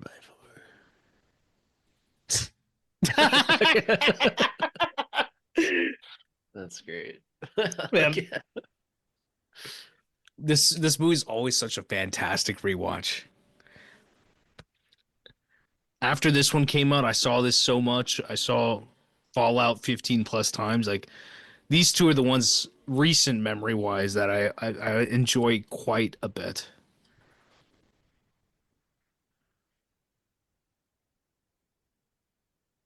The Still unison going. at which they get up. They you Loki that shot of him, like the first shot of him on the highway, they Loki use it at Top Gun Maverick again, but the shot's better in Same Maverick. shot. There's Yeah. a shot, actually a few shots in Final Reckoning that I was like, "This is for the Top Gun boys." Like, I know that's why it's there. My only issue with the scene was the CG vehicles, but I 100% understand why they're there. They have a few in that chase, They that should have Paris let him chase. fucking do this for real. They should have let Yeah. him risk his At real life. 1,000 speed, 1,000 miles And per hour. they have them in the Damn. Paris sequence, but they're less noticeable in a sense. They're fucking This flying. entire Imagine sequence if you makes were me think actually of on that The road. Matrix I Reloaded. think they're going like 60, 70 miles per hour. And you And speed this that is, up, makes it look going fucking so fast. There's that little shot. Here's your It's a little bit Mission further Impossible 2 later, but he callback. like nicks his knee when he's driving. yeah, It's when he really gets up quick here. too. Yeah. It's like he's turning a corner. I know that. This is Right what I here. mean by like, sometimes you could just turn on a movie and you have the stints of these scenes where it's just like, it's just action and like the storytelling's purely visual. You just sit there and just, experience genius. It was right there, And There yeah. it is. Yeah. yeah, Yeah. I remember whenever this was playing at the theater I worked at, I would walk in for like every single time the scene played. I couldn't believe it. I was like, this is so fucking good, man. and on the I'd big walk in and screen, just watch from like the corner. Yeah. yeah, it's fantastic. But I remember I was driving to go see the movie again with my parents, and someone almost nicked the back of my car, and I was like, "Yo, I'm not trying to make this a Mission Impossible. I'm trying to get to this movie, man." Like, and I ran in, and it was the opening scene was already playing. Like I was late.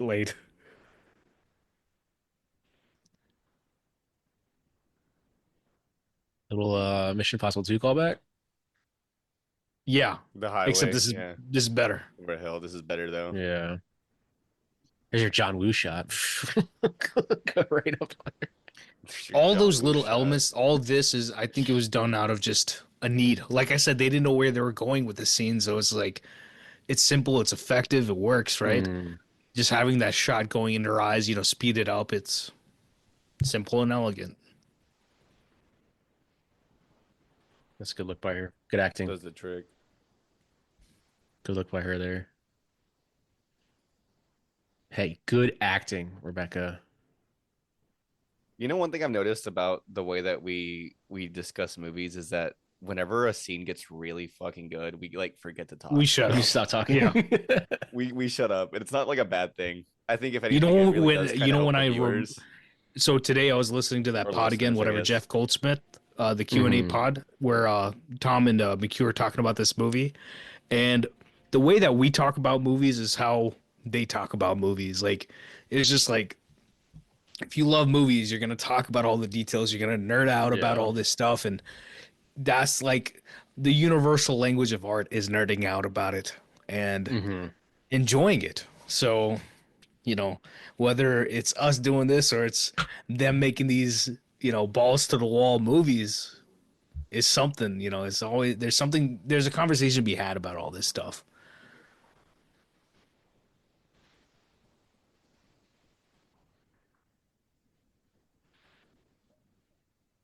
This is good teamwork right here. This is how we do it.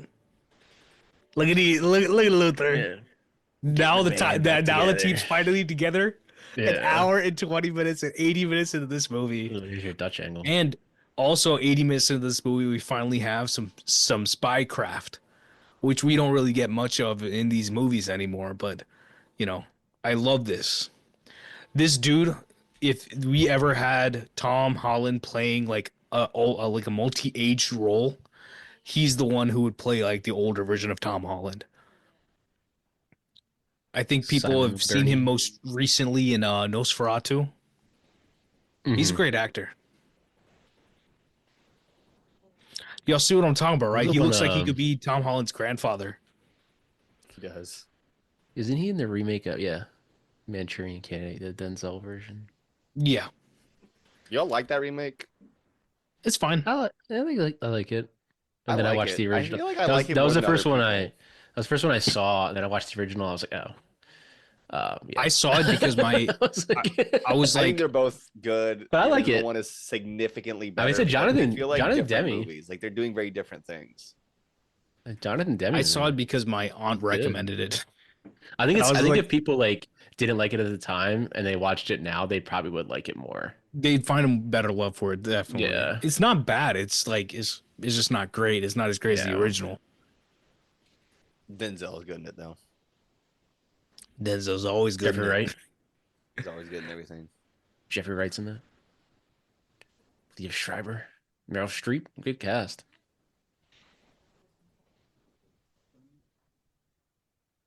This guy has the voice to be like a British intelligence guy. That's what it's great casting. It really Yeah. is. And Tom Hollander He's like, he's got a great casting too. Yeah. As It's you know, interesting you should say that, actually. good to know. That's awesome.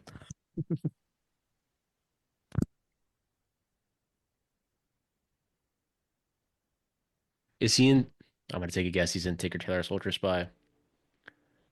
Let's see. Let's see. Yep. Damn. This guy's Shot built. by This guy's built the for that Tinker Tailor Soldier the Spy. amazing Hoyte van Hoytema.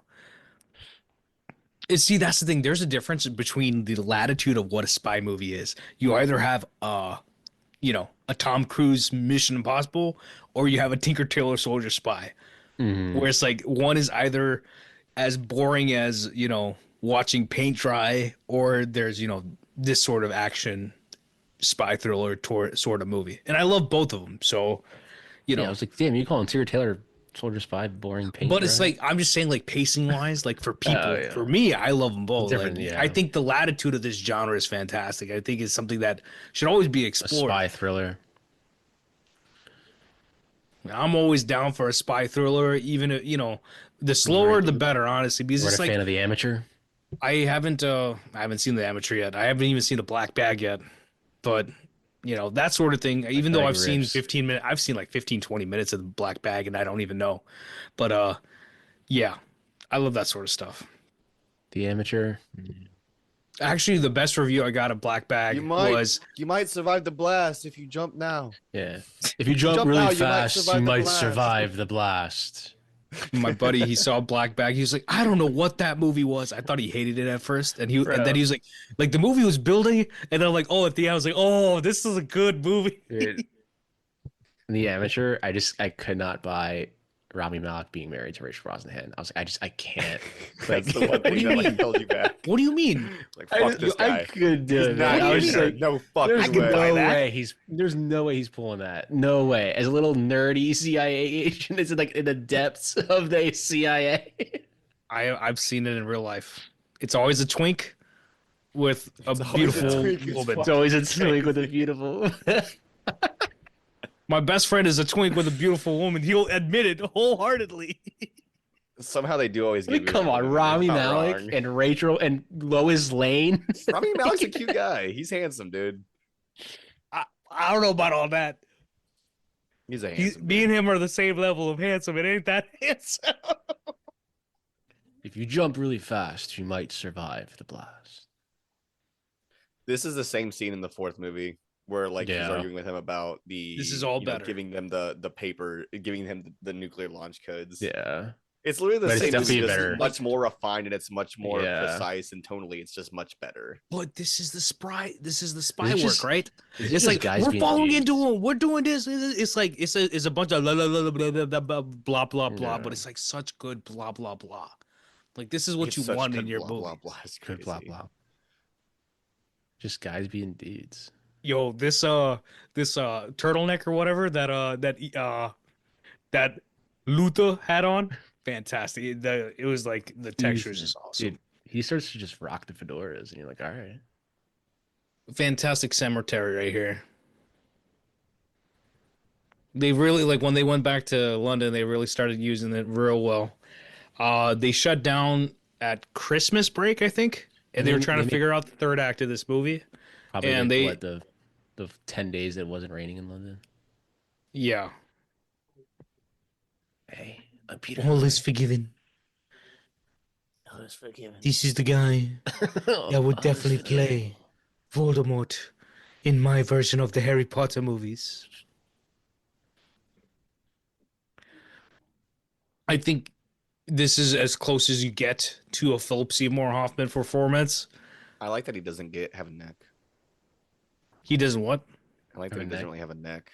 Like it kind of take a look at him. Like, so side profile. It's not. I'm not being mean. I'm just saying like it works. I know what you mean. Very It's distinct. just the observation. It's one of Just my a very observations. distinct- Look at him. Look at him. He doesn't have Yeah, a neck. he doesn't. Yeah. Hey, he ain't He's a got very a neck. distinct He's all person. muscle, bro. He's built like a turtle. He looks like Franklin. Complimentary. Sean Harris. So- is a great actor. Yeah, I used to fucking love Franklin, man. I don't know You what remember that happened. theme song? Yeah, I don't mean this in a We bad need to do an way. episode This where is we actually just talk an about the movie. observation. Yeah, This is gonna be my watch most an episode of controversial Franklin. conversation of He's this gonna say pod. he fucking hates Franklin or some shit. All right, go ahead and say it. We're gonna cook you anyway, so. Yeah. Rebecca Ferguson's face shape changed from like this to like all the subsequent movies that she's done. I don't think that's a controversial take. I think it's just an observation. That's what I'm saying. It's an observation. It's just like that's what I'm saying. And It's you're the not most wrong. controversial Her thing I can face, Did say. she get her face has like less. Fat. buccal fat remover? Is that what they do? It's very possible. Or I it didn't could want just to say be it. literally, like a jade little like roller No, thing. it's It could not. be- It's not like a. People do that. Not just actresses. Actual actors do that too. yeah. It's a real more of thing, a. yeah. It's more of It it's gives your face sometimes more it's- of like a shape. It gives it less. sometimes it's like, an agent telling you to do that too. Be like, hey, you can get more roles if you look like this. I don't know if y'all have heard this about Botox, but Botox, if you have Botox, it actually helps with like sweat and like having makeup know. on and I've all been- that sort of stuff. I sweat so much, and everyone's like, you should get Botox, and I never thought about that. Like, it actually really helps with sweat. because Especially Nah, I'm a covered in sweat. plastic, right? I don't know about y'all, but I like 'Cause of sweat. I what? don't know how Botox works. I said it's your face is just covered in plastic is all it is. Plastic? No. It's Do because y'all I'm just know a, what a Botox white is? Irish boy. Like Botox is literally you're injecting botulism into your face. Yeah. Literally. Yeah, you I've could- seen me some up. pretty botched jobs. Yeah, you're not wrong. Shoot me up. the worst Tom one definitely is gets Botox. like Mickey Rourke and Sly, like Stallone. Yeah. Ah man, Tom definitely Mickey Rourke looks rough now. Tom definitely gets Botox. And like to start with, in the first place, like Mickey Rourke was a beautiful guy. Like he's a good looking dude. He was a good looking dude and he was younger. And the only reason I And they even just saw his get- face recently was just get because he was getting obsessed. fucking dragged online. Yeah. He got kicked off of a. So this The Big is the Brother one celebrity? scene where Celebrity. I think McHugh Big said Brother, that I think. like UK version. Yeah. Yeah. McHugh said if there's one scene you wanted to have Ethan have, like Tom said it was this scene. Just like in general. Mm-hmm. That No, just like what if the way Ethan had they- an out? The way that they have her hair set up in this is what I was like. This is very 1940s. Ingrid Bergman. Bergman. Yeah. Very old Hollywood. Which him and McHugh are big fans of. I think when she said that, because this was like obviously like her biggest thing she had done up to this point. They would just name a bunch of just old movies and sit there and like basically what we do. And she'd be listening. No, to that's him. their language. Yeah, but like we were talking about, and then she had never seen a lot of them, so she just like was secretly like writing them down like on her phone to go back to the hotel to watch them when they would go That's to what sleep. during that pod I was listening to, they were talking about just randomly like, oh, we were like working or something, and we had Butch Cassidy the Sundance Kid on. Yeah, that's what she was And we saying. Yeah, and yeah, she we had were just never like- seen, so she just writes it down like Butch Cassidy. No, and like- Sundance Kid. Like they were watching it without the sound on, and they're like, oh, like look at the composition Yeah. on that. Look at this, like the conversations we have. That's how you know a movie's good. Yeah. So Watch it they're without like just sound. like yeah, like go watch it without the sound off, Yeah. even though William So then- Goldman is amazing. There's a bar. Actually, the ending of Seb's bar in La La Land. It's called the Blind Yeah. Donkey in Long Beach, and when you go there at night, they just put movies on, and you can tell when people are locked in. Like they had Jaws on once, and like 20 people weren't even. They were just standing watching Jaws with no sound. Just I watching mean, fucking Jaws. the weekend that Val Kilmer died, man. That day I was at a bar and someone put on Tombstone in the back, and Everyone just I stopped just talking. sat like no audio. Yeah, I Yeah. could see the movie though. I was like, oh, this is the part Yeah. where he's doing this. This is he's talking to him about this. My It's opposite, insane, the like, one I you- talk. Good. No, you're good. I was just gonna say like it's insane. You can watch a movie 1,000 times and know it by memory. Like Yeah. even without the audio, it works. I was whatever. I was at I've talked about this before. I was at like my physical therapy office, and all I could hear was the sound of Enemy of the State. It was Tony Scott's birthday. It was either Tony Scott or Gene Hackman's birthday, one or the other. And it was just 20 people locked into Enemy of the State, and all I'm hearing is like, the thrilling action, the sound of it. And I'm just like, I'm loving this vibe right here. I'm like, this is what cinema is. It's like, no matter where you are, you can lock into a movie, and it's just like, it's pure magic already. Hmm. Like you could put this on at the bar, people will stare at it.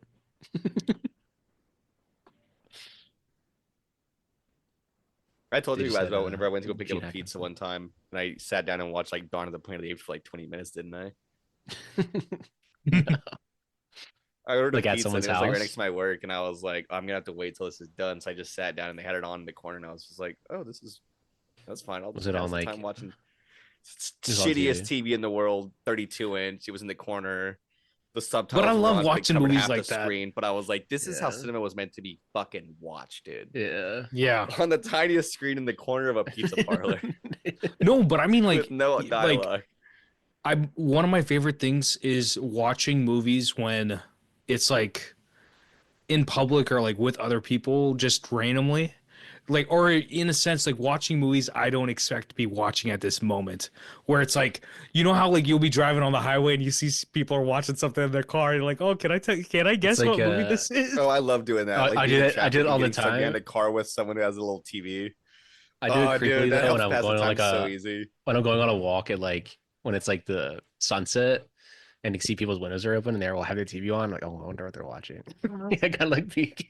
Like The I was best Whenever on is the a best is plane watching. Who's sitting I was diagonal from driving you? through exactly. Yeah. Austin. I drove from Austin to Oklahoma to go visit my family. This was whenever I was still in Oklahoma. But we had to drive through Waco. And I don't know if you guys have ever had to drive through Waco, but it is a nightmare because there's always construction happening there. Yeah. And me and my girlfriend literally sat in traffic for like maybe a 3 or 4 mile radius and we watched an entire movie Jeez.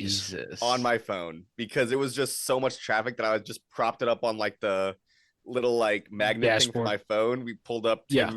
the Tim Burton's Corpse Bride movie. It's a short movie, so but we You watched do the that in LA. entire thing sitting in traffic. You could do that in LA. The only every time day. that happened to me was in 2015. Like a truck tanker had exploded, like literally something out of a ride, like the earthquake ride at Universal. If you ever Yeah. seen that, Mhm. literally it happened on the highway. It was on I-4 on the way to Universal Studios. It was 2015, right after The Force Awakens came out, and I just remember sitting on the highway for an hour with my car off, listening to J.J. Abrams while my brother's like fast asleep in the back, and I'm just like listening to Star Wars stuff, and I'm like, okay, this is a vibe. Like, and then like you finally see the burned 20-foot vehicle. Wreckage. I'm like, Yeah. this is something out of a movie. Jeez. Something out of a Mission Impossible film. Dude, look at his hair here, man. That's some Yeah, good I know. fucking hair. That's a movie star But right there. what I love about Cinema. this That's movie, Mr. Cinema. like I said, this back into this movie very much feels like Mission 1 again to me in the best way possible. So they mix the pot of like 4 and 1 to me the best in this, and then the best mix perfect for me is 6 period that they've done thus far.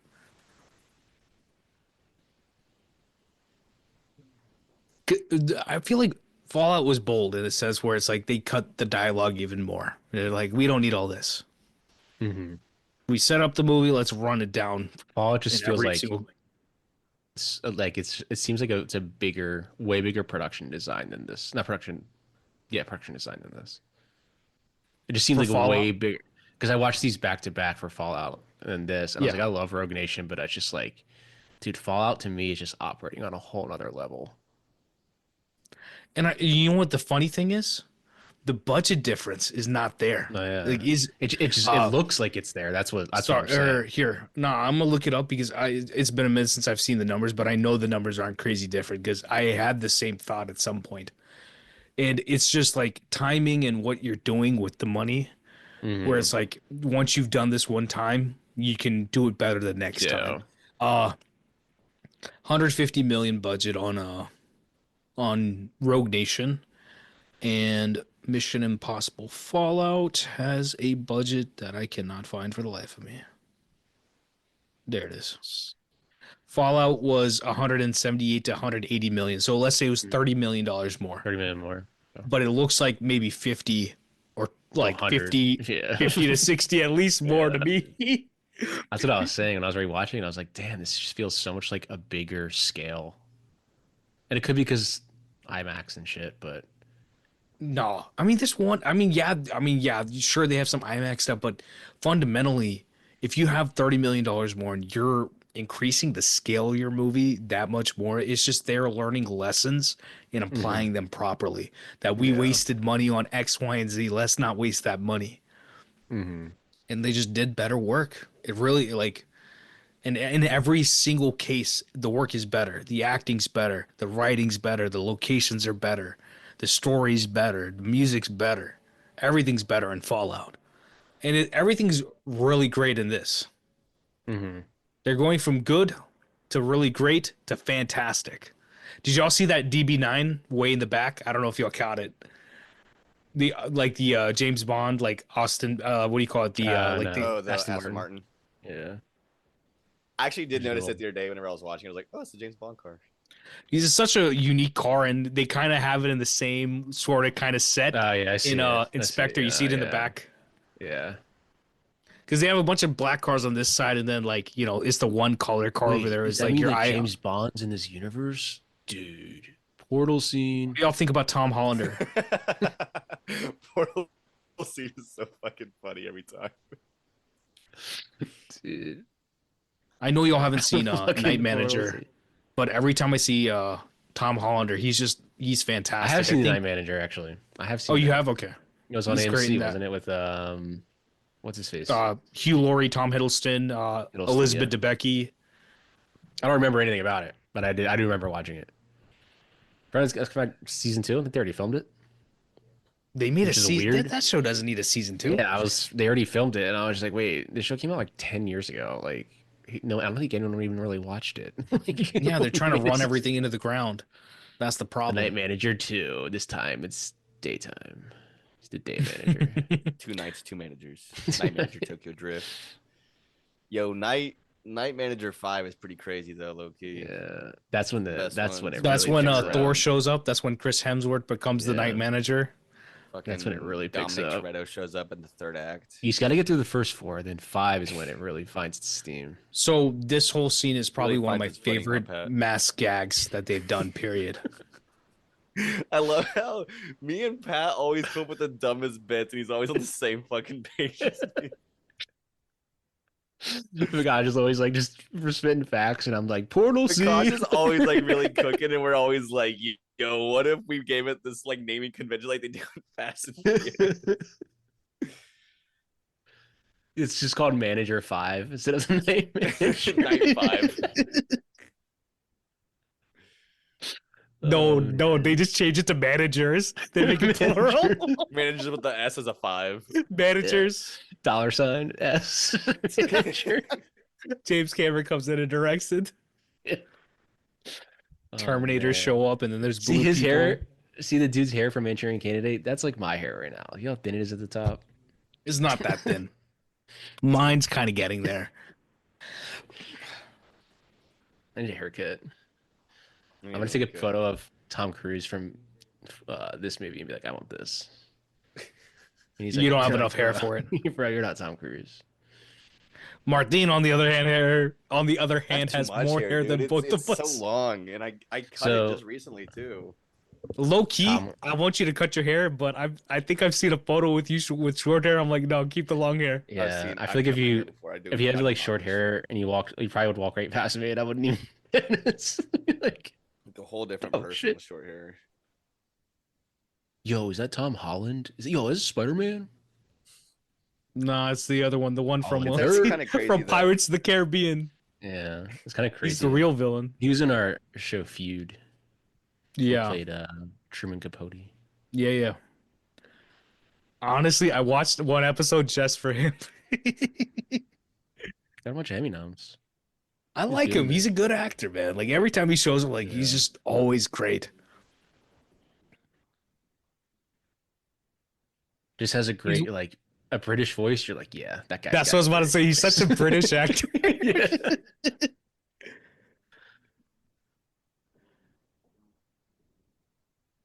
It's like British, but it's like it sounds like it's colonial British, like a Pirates of the Caribbean. It's It's I funny 'cause forgot he's a what the Pirates of Caribbean. That's what I'm I saying. forgot what the That's why it's dialect name a is. colonial type of British. But it's like it's the rich people. Yeah, it's Whatever. from whatever area. It's the rich people language. It's kind of wild how small that English. country is and the amount of Actually, different, like you know who dialects that they have. you know who has the quote unquote poor man's British accent? Tom Hardy. One of our favorites, Michael Caine. It was a Michael Caine technically does. it was a bit of a contentious thing for him when he was like first starting out as an actor, that his accent was an issue. And it's like he's one of our favorite actors, period. Batman Begin. Batman Begin. Why do we fall, Bruce? Begin. Push Wait, the what did Pick line. ourselves up. he tweeted out something the other day. Bro, that mask pull. Yo, no fantastic. fucking way, it's Come on, him. let's go. Oh shit. That's how you do the mask thing again. And Alex Oh, he just tweeted out. He tweeted out on May 12th at 1:55 p.m. Michael Caine. He just said jet. That's all it says. Jet. Jet. He's a fucking Oh my legend. And he god. somehow uses Twitter for like the most random shit in the world. So y'all were talking about or like Martin mentioned the one little scene between Alec and Brant after the opera scene, I think, where it's like it just feels like it's extra. They could have cut this out. Like they're just talking about what happened, but it's like they had to I bring him don't back. I don't think that they could have cut all of it. All I'm saying is that they could have condensed it to an extent so that way it's part of the actual A plot rather than having it part of B plot. But I understand why they But I think separated it. they had to do it to make this work. So it's No, like it was that's just what like I was saying that. I was saying that like Yeah. without that scene, you don't get him joining them as like part of the because this Yeah. happens at the end of like It's, Fast and Furious too. It's this thing with Hobbs where like he finally Yeah. realizes like okay like I have to help them or else this is gonna happen. And it happened in Yeah. the sixth one, happens in the seventh one, happens in never mind. it's like a storytelling posterity. It That's what it is. It happens in the second one. There you go. Oh yeah, Same Kipling. thing. That's a It's great like, yeah, the British archetypes. British throwback right there. Rudyard There's the Kipling. archetypes, you have the story beat, like just everything is there. It's all easy to use. When you recognize it, it's very easy to say, like, Damn, okay, yeah, like that's a you should lot of join money. Man, do I got it. the way that like Fast and Furious really like throws in like the idea of like we're doing this for family. These movies are basically doing the same thing, but he just has friends. He's like, I would do Yeah. anything But for that's my what but that's the thing. He's doing it for his family, but his family are friends too, right? That Mhm. it's yeah, like my point is just that like the Fast and Furious movies, obviously not everybody's his real family. Like I think two of them are, Yeah. maybe two or three. But these movies, it's like it's the same idea. Like no one's really family, but they're all his friends, and there's alien to him. Basically, his family. Yeah. the family that you create is your friends. The family, Just even in a that we real have life is really the sense ones we that create along the way. like it's the family you choose, right? And there's like a whole thematic life relevant philosophy behind that, but like y'all get what I mean. Because I get what family you- doesn't have to be blood. Mr. Feeney, Boy Meets World. But that's the thing, like real friends are probably better, like, more relevant to your life yeah. than family for some folks. Yeah, like some people, members of my family, I'd only ever see them like on Thanksgiving.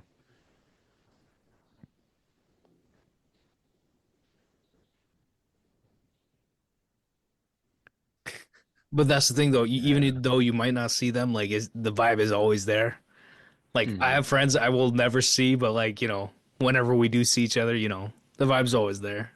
My best friend's getting married at the end of the month, and that's what I mean is that like I see him maybe once, twice a year, and it's a very different dynamic. Like when I see him again. Well, congrats to him, man. That's awesome.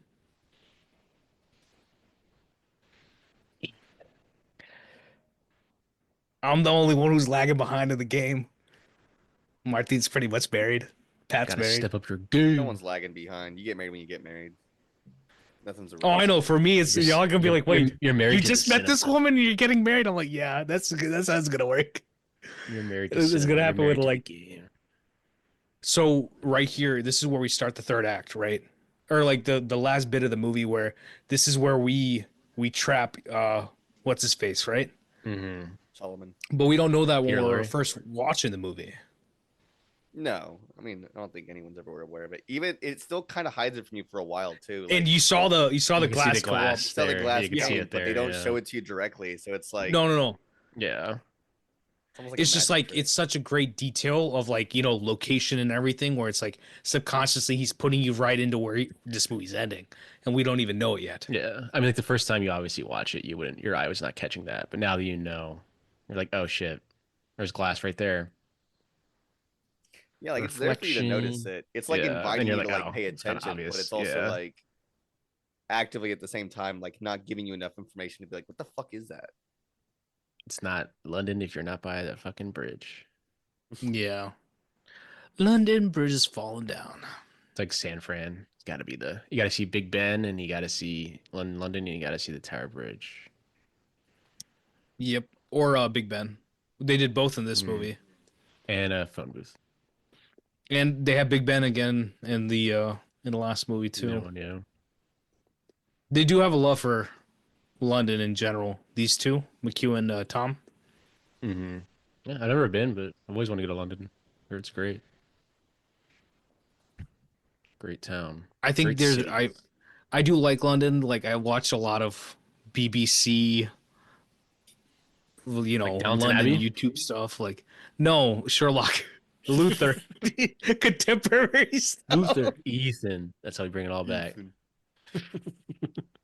When this happened, I was like, Downton y'all Abbey's gonna kill great, my You man? guys shit on it, but it's good. It's good I stuff. swear to God, if this man dies in the 7th movie, I'm walking out the theater and I'm gonna be pissed, and I'm not looking at Marty Final for a Reckoning Part reaction. 1, Dead Reckoning Part I 1. don't want to hear nothing. You said 7. You're talking about Dead Reckoning Part 1. Oh, I'm talking about Final Reckoning. Yeah, okay, there you go. I cannot confirm nor deny without the secretary's approval. Best answer possible. Nice. When's the last time you saw Benji? Done. Literally like 2 seconds ago. Yeah, he's back on screen now, so I'm looking at him right now. When's the last time you saw Ilsa Faust without a knife in her heart? Damn. You're fucking hilarious, Vikash. Damn. No. You're so funny, dude. I'm You're salty as so- hell. That's all. You're so She fucking she funny. faked her death, and now she's in a silo. It's okay. I'm in denial. Everything's connected if you really Call me Dochi. I'm in denial. Look at that turtleneck. It's a Damn. nice turtleneck. Archer would love that. We've never talked about Archer, have we? That's another I haven't FX seen Archer. one. Archer I think first few seasons are great, and then it I've only seen didn't go great. 4 seasons. I stopped at season 4, episode 8. Season 1 is fucking great. And then they had a little Bob's Burgers crossover. I've seen that. I love Bob's Burgers.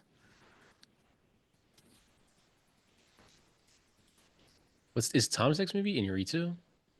Yeah, Did they he just already wrapped film the it? movie He's within working on that the movie, last yeah. couple weeks. They just wrapped it. I'm excited to see him in something. Not to say that these Not movies Mission- aren't great, they are. But something Yeah, that's but I feel like not he's just only been in Mission and Impossible the not past Top like Gun. 5 movies. Him and McCoy are working on like 4 movies. He said after this, or not after this. But I'm after... still I'm doing excited the to space see what movie? Inarritu's gonna do with it. Honestly, I mean, Are you still in the space movie?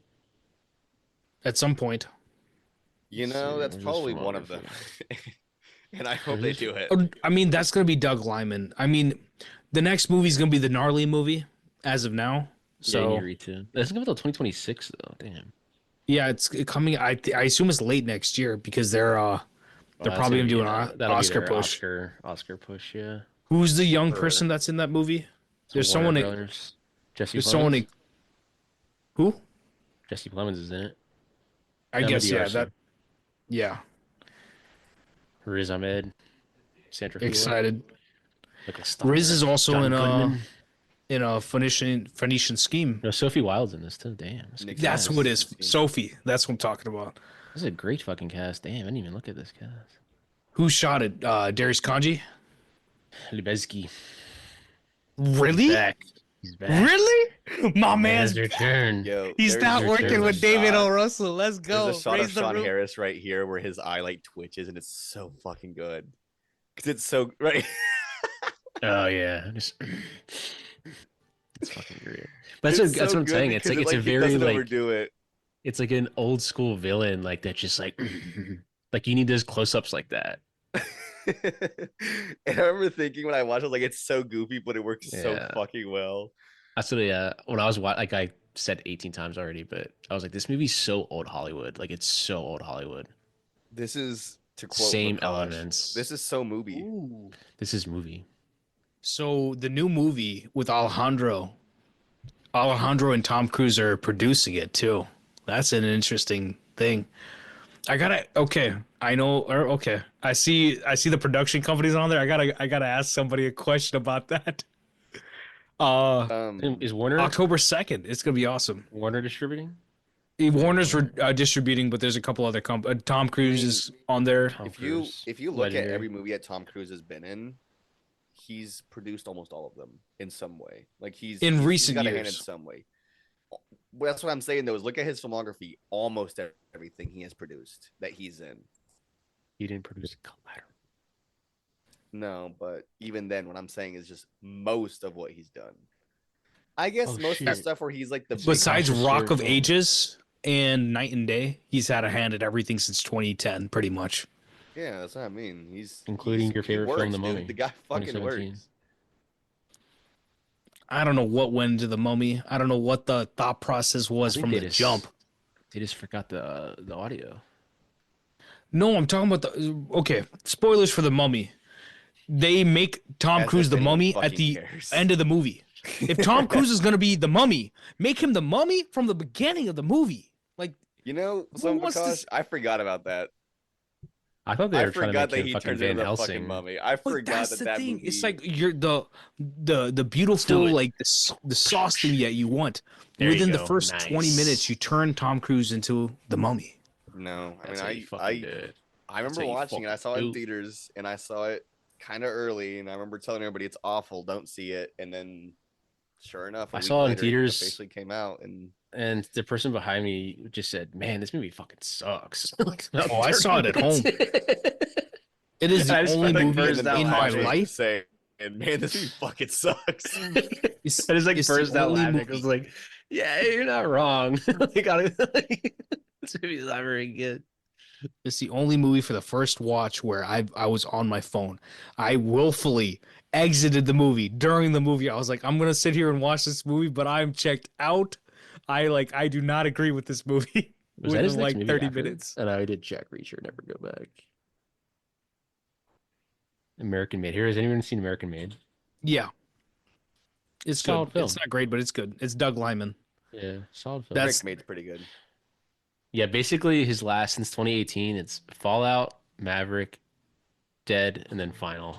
Like it's basically And kind of like the same movie But that's for the the thing past now. like 6 years. Now, like going forward, 2026, 2027, Yeah. like now He's going. is going to back, be a yeah. different run. It's the end of an era.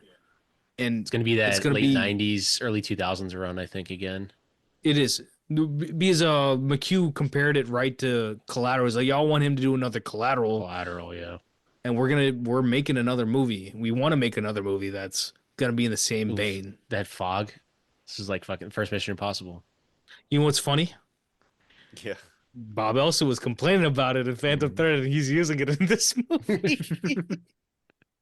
I'm still salty about him being salty. It's just like, why, like, professionally, you This worked is like, with yeah.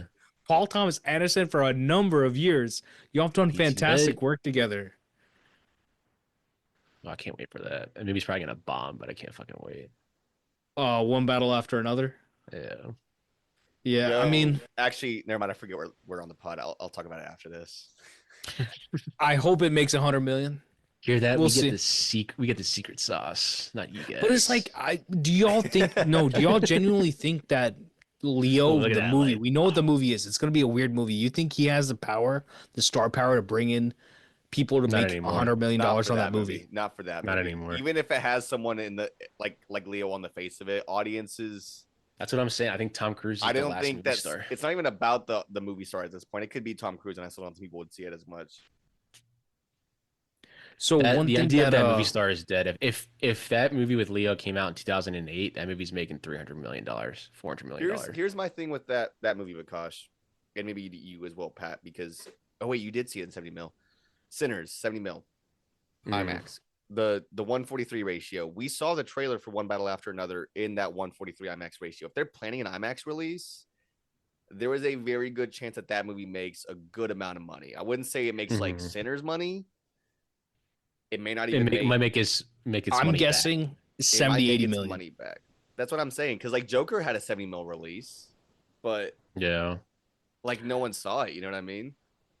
McHugh was talking about how when you're making these big budget movies, you really got to talk to the marketing department as to what they need for their like just for their work to put out these trailers and do all this stuff. And I mean, it is the truth, right? Tom You Cruise just is gonna know stand certain on things top are of going a to be for building. trailers. I think with these movies, they always know that they're gonna put some of the stunts in the trailer because Yeah, you that's need what a sells the draw. movie. You need a draw.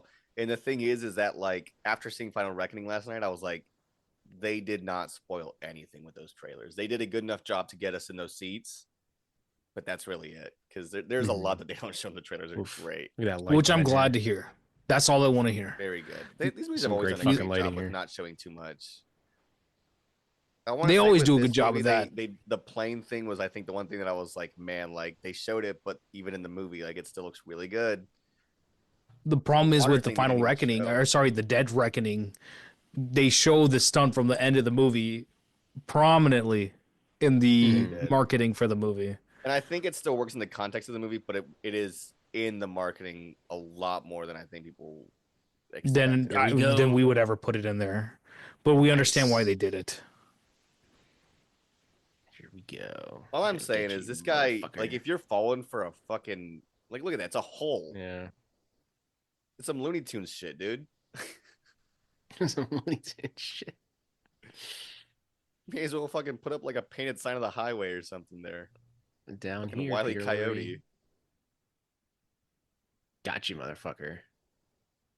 This really is some like Wile E. Coyote, like Yeah. he finally catches a roadrunner. Yeah. And then like this is what I mean when I was talking about like the reveal that he's like in the case. Like it's so much more satisfying to just see him lose his mind knowing that he's never gonna get out of there He just keeps than shooting. us just getting him killed in a really fast way. It's like, gotcha. Gotcha, bitch. And the thing is, the team is there, right? Everyone's there, Yeah. and it's just it's fulfilling. And that's what I mean. Like for me, when I watch movies, this is the level of Got that catharsis I twitch look again. for. That eye twitch again. It's like you want to have this sort of like emotional reaction to an ending. And sometimes movies don't have it, and I feel, I feel it like lost with it. Even though the movie might have been good, it's like the ending really didn't land for me, right? He's dumbass. I'd argue the ending for Sinners didn't land for me, and then the credits played, and then we see a mid credits, and I'm like, oh, the ending landed for me. I'm like, come on, y'all. You see, for me, Vikash, it was the other way around. The ending landed for me, and then the post-credit stuff kept showing up, and I was like, "Can we just end this already? Like, you're half in and half out." Yeah, but that's what I'm saying. I would have liked it to be at the end of the movie instead of a mid credit. I personally like. I'm the kind of person that's like, I prefer a movie where like it just feels like it ends, and then we see titles on screen. Because the minute you put titles on screen, and I think it's over, it's like, okay, you're telling me the movie's over. I'm sorry. No offense. I don't mean this in a bad way, but every time I watch a movie and the title comes up, I want to get up and leave, okay? I know all these people work real hard on this movie, but I'm done with the movie. Let me leave. That's why I'm all for having the credits at the beginning. Still inside of it. That is so funny. Yeah. Can you imagine him rolling around in that thing? It's awesome. I love this moment right here with her again. Like, look at that little single lighting in their eyes too. I think it was the DP for Better Call Saul he was talking about. He's like, there's a magic, like you got to find your that eye lighting. You got to find the way that you can do it for yourself and just do it. Ethan. You gotta go. Yet again, that's score, man. I'll see you in the next film in the bathroom with.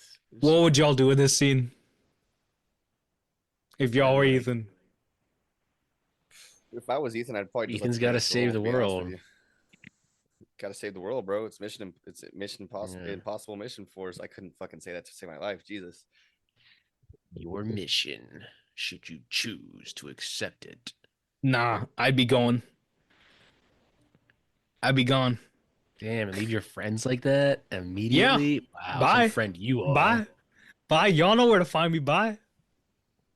Don't know where to find That's you. the point. I wouldn't know where to find you. You'd find me. Exactly. Unless, someone comes and murders my wife and then it turns into, on Her Majesty's Secret Service. Mm-hmm. Oh, the lighting on from their lamps. So good. On the fake congressman. Yeah, the practical. I don't think It's people very talk about it networky. enough that lighting practicals is not easy. And it's is an art It's not, within you have of to match the itself. lighting on everything else. Yeah. Oh, just those lamps. You'll Just spend the an color hour of doing them. that one thing. Gorgeous. Very 1960s. 70s. 60s, 70s, yeah. Like that. The first thing I thought of was All the President's Men. That's why. Freaking Gordon Willis. I like this little callback moment with the camera moving to Jeremy Renner because it's kind of like the same thing as. Like, and now they're on opposite sides of the table. They're also facing. And they were in the beginning. They were, so like they were facing different directions. Flipped. Yeah. Low key, aren't they wearing the same suits from the opening? I think so. They probably shot that the same fucking day. Exactly. 2 hours. Just stand. All right, reset. Stand on the other side. That's what I would do. Damn. 2 left. That has been. That's a good movie, man. That's a good movie. Put this out in the theaters 10 years. I'd love to see this again.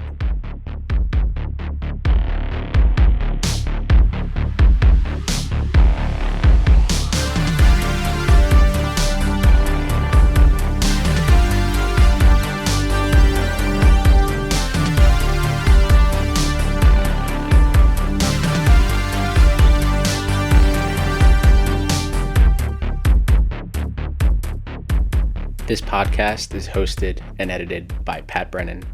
That's me, with intro and closing music by Patrick Baxter.